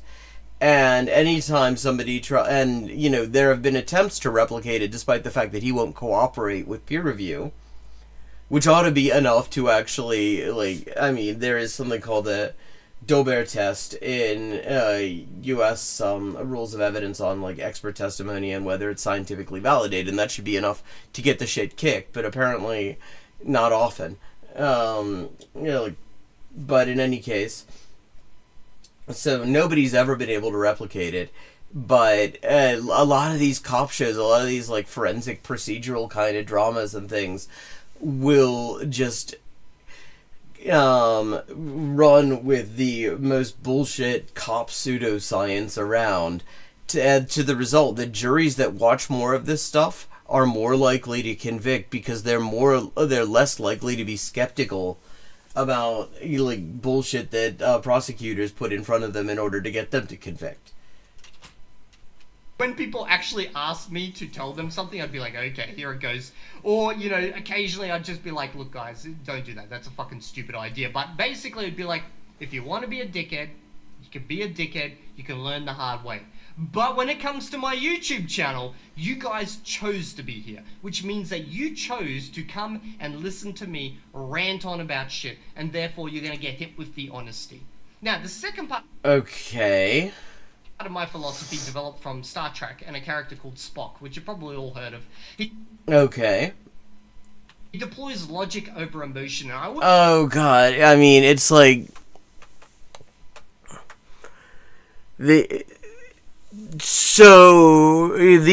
combination, so many of, like, the worst social media personalities would ascribe to this combination he's describing. Always respected this character Subscribe. for the fact that he was in a constant internal battle over trying to remain logical and hold back his emotion, because emotion basically, it clouds judgment. It clouds the ability to look at something and actually determine the facts at hand based on that, as opposed to just falling back into some, emotional argument which realistically has no base in reality. Okay, yeah. This is already going in some dodgy directions, but this is apparently about how censorship kills language learning, so I don't see how we're getting there, but, I mean, I already... sitting there and going, okay, this is all great and all evil there, but how does this impact upon my language learning journey? Hold on, we will get there, okay? We gotta build up a little bit of a backstory. Apparently he realized that I was going to ask that. So, when it comes to languages... let's start with English. This is the obvious example you've probably all seen. So let's imagine you're learning English, and in fact a bunch of you are. You probably heard some YouTuber use a word like unalive. Why does he use that word? Is it because it's cool? It's because it's a way to avoid demonetization. But I think it's actually, I mean, like words often do when they exist in order to avoid demonetization or censorship or sanction of some sort, it takes on a life of its own, and I think you hear people using it more generally. Because he's deploying Esperanto version of Bondlingvismo, which is basically the dumbing down of language to make it easier to understand, unalive, that's actually really logical. Like, why go learn another word such as suicide, which I just got demonetized over, when you can just say unalive? No, we don't choose it because it's the logical choice. We choose it because, well, we will be demonetized, which is what just happened to me. But don't worry, guys, you will see. Although, didn't he just did a video, we looked at it a few weeks ago, where he was talking about how basically you're not going to get, the monetization in the language learning space is never going to get you anywhere anyway. Get advertisements. YouTube will ensure that happens, because if there's one thing advertisers hate more than bad words, it's them not showing their ads to you. Okay, so you'll still get that. But yeah, obviously then YouTubers who do not want to be demonetized because their life is highly dependent upon this.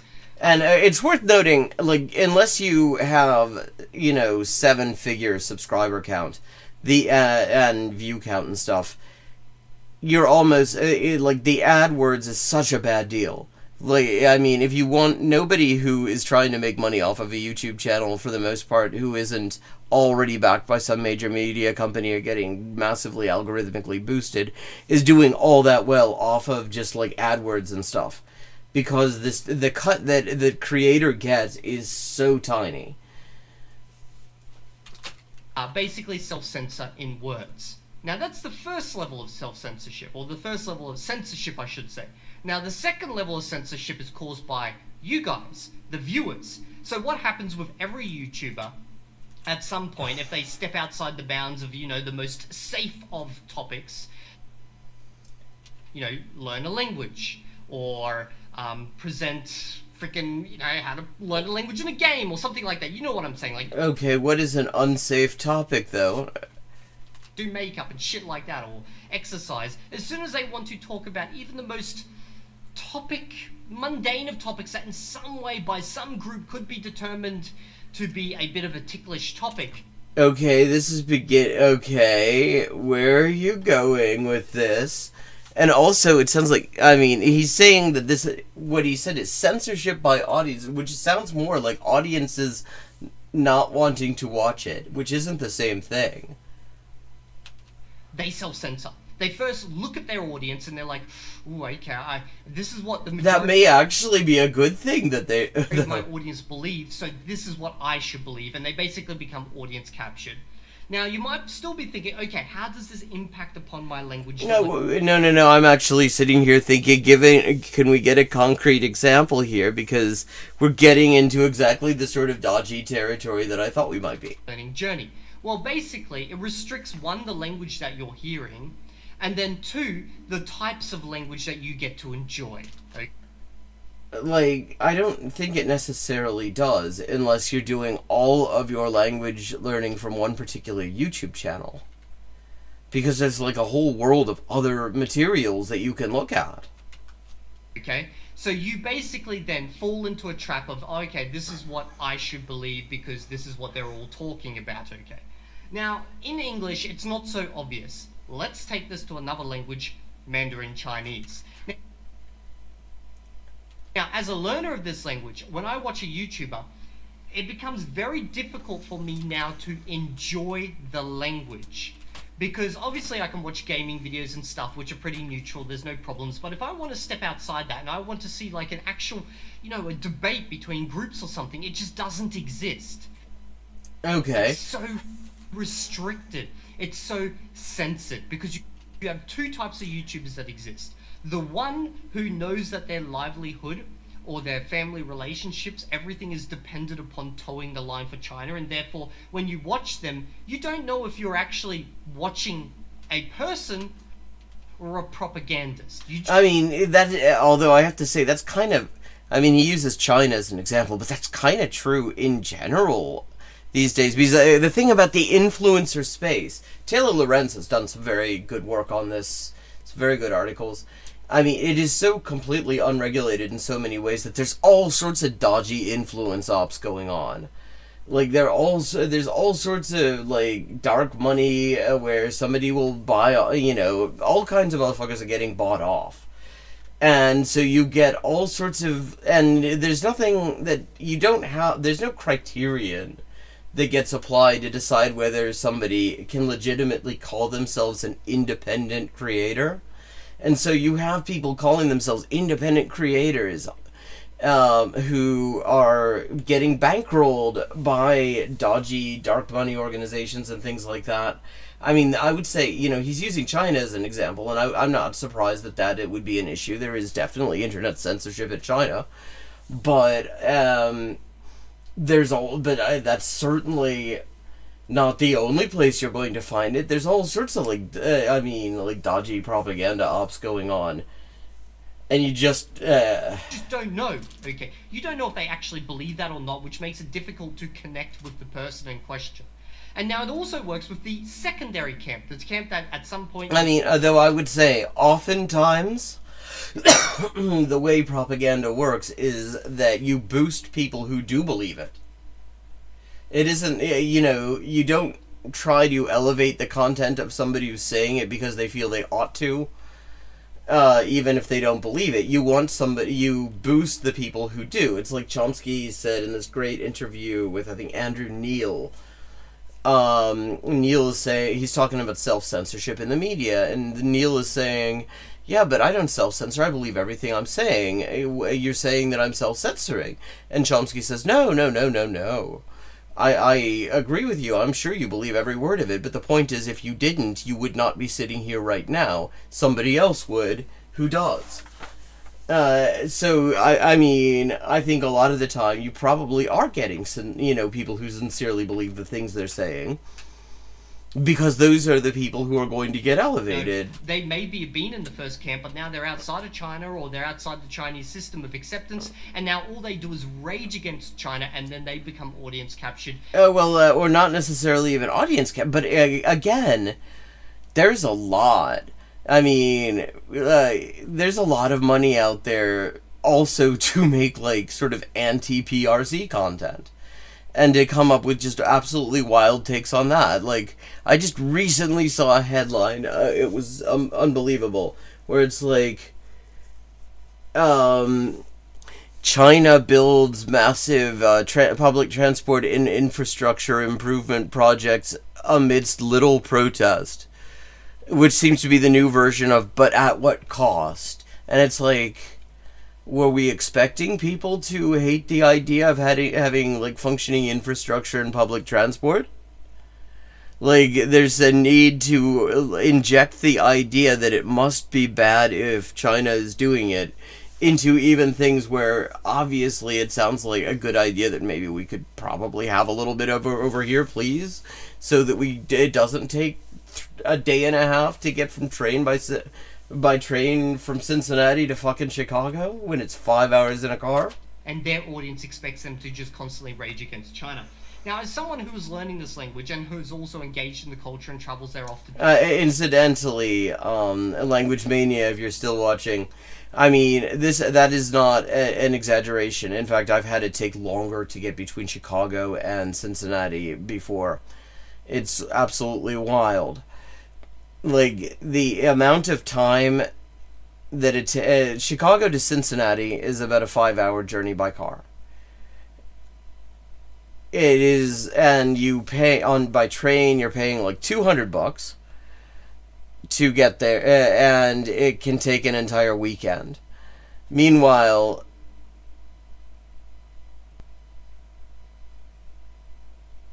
you have for example, I once took a first class train from Berlin to Prague, and that was, I think, 7 hours. It's a much longer journey, I mean, in terms of distance, and it cost me $40 first class.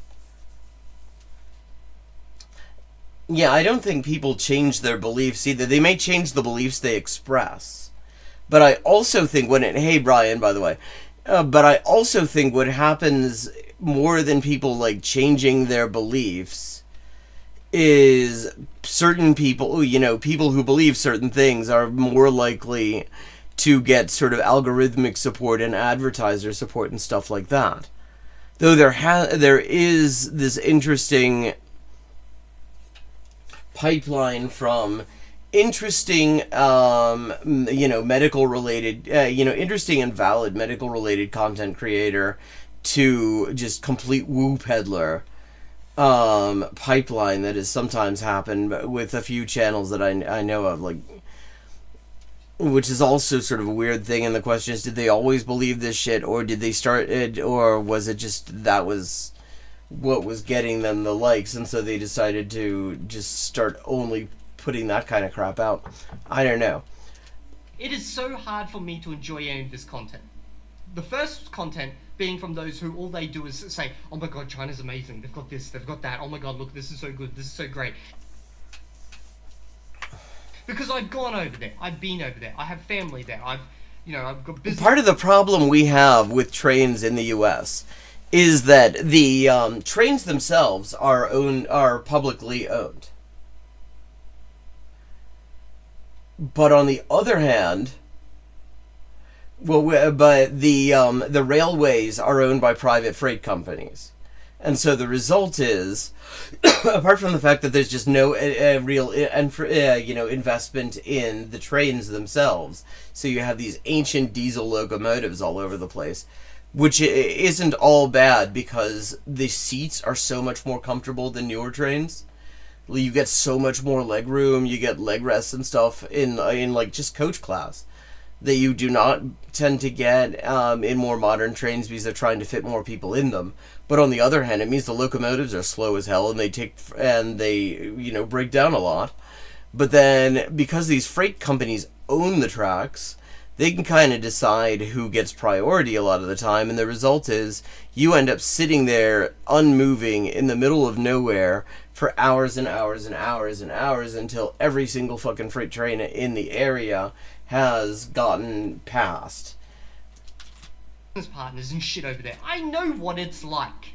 Okay, half the shit you're showing me is bullshit, but you're doing it because, well, one, your audience captured by the Chinese people who want to feel like, yeah, it's great, or your audience captured by the people in the West who hate their own system and they're... The wild thing about, like, talking about loan traps is, see, there are two kinds of loan traps currently available if you're in, like, the global south. And the easily the one that has and China, what they do to get in there in the first place is they offer significantly better terms, at least for now. Like, I mean, because the US will get you in a loan trap, and all you have to show for it is that you have to privatize everything in order to get it. Yeah, and, lower the minimum wage and all sorts of stuff in exchange for getting these loans. And then, the interest is massive, the terms for repayment are very unfavorable, and you have nothing to show for it except a wrecked economy. And China kind of gets in there by offering actual infrastructure projects that are durable. You get a hospital out of it, you get a deep water port out of it, you get a high-speed rail network in Cambodia out of it, and then the interest and repayment terms are slightly more favorable. So so there is that kind of debt trap thing going on, but it's not as bad of a debt trap as the alternative, and so they managed to get in there a bit. Or just want to love the opposing As a result, they manage, and that is a hell of a lot more attractive deal than we'll loan you $10 billion, but you can't use it on anything that benefits ordinary working people. Trust me, guys, it's basically the same as over in the West, but just more restricted, okay? Or I go to watch the other guys, and all they're doing is raging, they're being hyperbolic about shit, and actually multiple times in several videos I've seen, just spreading complete lies. I know they're lies because I've been to the places they're talking about, okay? I've seen that shit. So it's like, I'm just watching a bunch of fakes in Chinese. Oh, well, yeah, no shit. I mean, you can watch, it's YouTube, you can watch a bunch of fakes in any kind of language. I mean, you can watch, like, complete bullshit in all sorts of languages on YouTube. One thing that YouTube does not run out of is just complete bullshit content. There is amazing stuff that is actually really useful and educational on this space. but you have to sift through a lot of crap to find it. And now that there's so much AI slop everywhere, it's even harder to find it. And I can't enjoy it. At least in English, I can be assured with some YouTubers that I feel they're telling me the truth. Yeah, that's your mistake. Because this shit's going on in English too. And as someone who... This exact shit is going on in any language you can think of. There are all sorts of just undisclosed paid influence ops going on. I mean, one of them in the U.S. That has gotten a little bit of attention of late has been a thing called Chorus, which is particularly dodgy because the people participating in it aren't allowed to say that they're participating in it, and they're not allowed to disclose the funding they're getting for it. But they are. But the contract requires them to make all sorts of give all sorts of control over their content to other people with completely non-transparent funding. But there's lots of them out there because there's just no. It's completely deregulated. There's nothing that says that you have to make these disclosures, and so people don't make these disclosures. So the idea that it's just in Chinese language content. That's not true. I mean, if you think that you're getting that the English language space is free of this, oh no, it absolutely isn't. I would imagine there's probably more of it. Kind of, prescribes to that radical honesty as much as possible without alienating every single person out there, and logic over emotion. There are YouTubers I can follow in the English space, and... Oh god, tell us who. I mean, that almost sounds like he's going to... Because if those are your criteria, a lot of the dodgiest, griftiest motherfuckers in English language YouTube will claim that that's their thing. I believe probably in some other Western language spaces without too many problems. But when it comes to certain languages like Mandarin Chinese, I can't... Yeah, I mean, this is not... I mean, it's not that there isn't internet censorship in China. And it's not that there aren't, there isn't, sort of shadowy influencer activity going on in Chinese. There is. The idea... That's not the issue here. But the idea that it's not going on in other languages, that there isn't a ton of that going on in English... or German or Italian or Arabic or whatever language, Spanish definitely, that you want to mention, that's going on in all of them. It is not a Chinese specific problem. And if you see, this is where people get screwed up when it comes to media analysis. They think they only have to look for dodgy stuff in certain places. That they're only looking for propaganda in certain places, and that if they find other places that seem reliable, then they're free of it. And the reality is, you have to be looking for it everywhere. You just cannot get around looking at what you're looking critically at the media you consume, because there's always some kind of line being sold to you. Custom. I can't enjoy their content, which basically cuts off a massive amount of content for me around social issues, something that I do care about and I am very interested in. Well, I mean, you can enjoy everything again when you just realize you have to take a critical eye to everything. That you're never getting away from it. The people that, this is the person, what we're seeing here is an example of the sort of person that is actually easiest to con. Because... they think that they only have to worry about getting conned in certain places. And so that therefore they can let their guard down, in English language spaces, for example, when they only put it up in Chinese. And that's just not how this works. That is just not how any of this works. And therefore that leaves me with what? Cultural stuff? I enjoy cultural stuff as much as the next person, but I'm basically hindered. Okay, there's a big part of the language which I just cannot enjoy. So this has a real impact on my ability to actually progress within the language. Because if they were talking about this stuff in an honest way, I could probably sit there and consume hours of it. But at the same time, it's very hard. this all gets a lot easier when you realize that they define honest.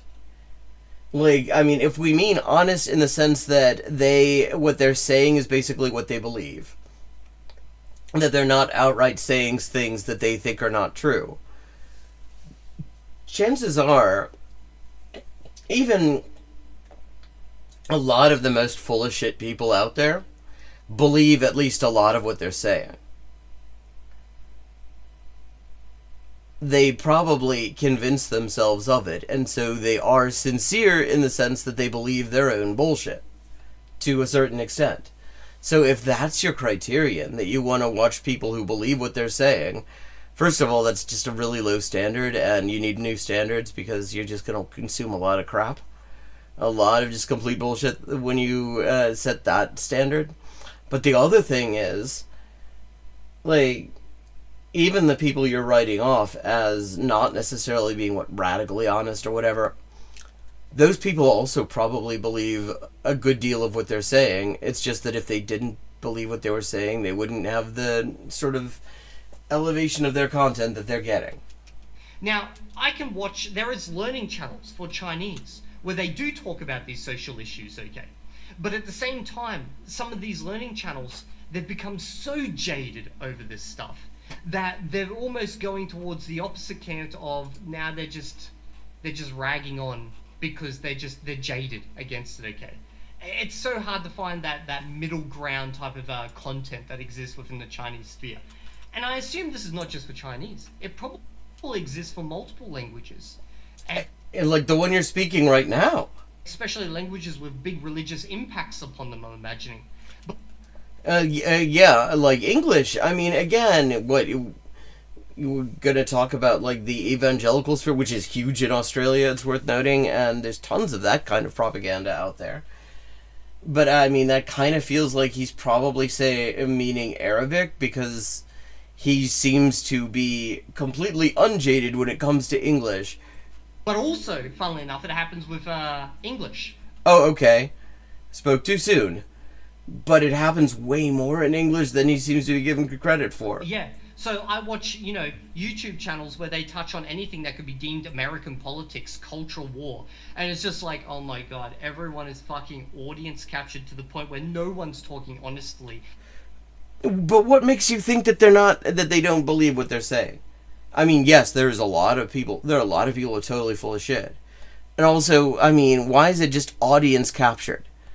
Why do you assume that if somebody says the things that their audience likes to hear, that must mean they're captured?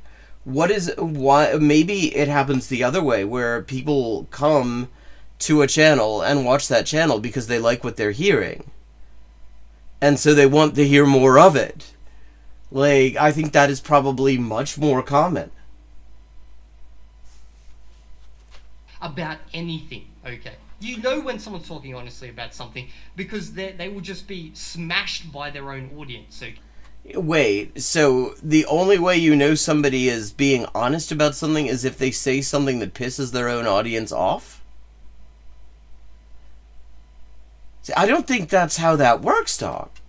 Okay. And it's tiring as a language learner, especially for Chinese. English, I'm pretty safe, but I'm not learning English. Well, I probably should, because you guys say my English sucks. But, like, yeah. I just figured this is something that's been on my mind. Like, Elmo is looking kind of downcast, because Elmo understands that you gotta look at your media critically in general, and that your standards for deciding what's honest are really part of why this is exhausting for you. Like, if you think somebody's honest because the YouTube comments on their videos indicate that their viewers don't like what they're saying, if that's your standard, and therefore you don't trust anyone who gets favorable YouTube comments, what even are you doing? What kind of metric is that? You're doing media analysis wrong. As of recently, when I've been going down this rabbit hole of Chinese, and then, as a YouTuber myself who wants to be honest about these things, I know and you know that he's honest if people are in the comments going, "Hey, fuck you!" a Chinese YouTuber, because I have a Chinese channel now, I can only ever play video games. Because if I step outside that realm and I start talking about things I care about, Why? I will be barred from China. Okay. See, and I also don't even necessarily think that's the case. I mean, I tend to think, I mean, like, people who don't have a lot of nice things to say about the PRC get to visit there, and, you know, they make content about it, you know, which they release after their return over and over again. So I don't necessarily think that's the case. I mean, maybe, but, okay. Yep. Like, there's plenty of critical videos about China from people who go there regularly. But that doesn't mean that I hate China, or I think everything over there is terrible. No. In fact, the groups that hate China, they will probably still call me, you know, a China simp or something like that. Because I'm just not the guy who's gonna hate everything or agree with everything. So, you're... That's not an unusual thing, though. And it's the same with everything on this channel. I think that's why a lot of you guys do like to listen to me. Even when I rage about topics that aren't exactly language... Well, doesn't that mean your audience captured, though? Because, I mean, clearly, if like, his metrics, these things, like, none of this makes sense. Please make it make sense. Say things that make sense, please. Because I try to be honest about things and try to leave out emotion as much as possible, even when a lot of you really don't like it. I mean, okay, he's not being honest right there. The people who say that they're leaving out emotion, like that makes any sense, are the people who are not being honest with themselves a lot of the time. Because that's not how emotion works. And the idea that it's somehow better to leave it out, in itself is a little bit questionable, but yeah. But yeah, you've come to accept it, you subbed, it's your own fault. If you guys, I'm really curious to hear about your language learning experiences with censorship in other languages. Because I'm assuming it happens with a lot of languages. Yeah, I mean, this wasn't even mostly about censorship, though. If you've enjoyed this video, like the video. Okay, so it's about time for me to wrap up. Thank you to everyone who watched. I hope you enjoyed the stream. And if you enjoyed the stream and would like to stay in touch in between streams, let me just drop this link, which will allow you to do exactly that. If Discord will cooperate with me. Here's my Discord link for anyone who wants to join. And I will be back Friday at 4:30.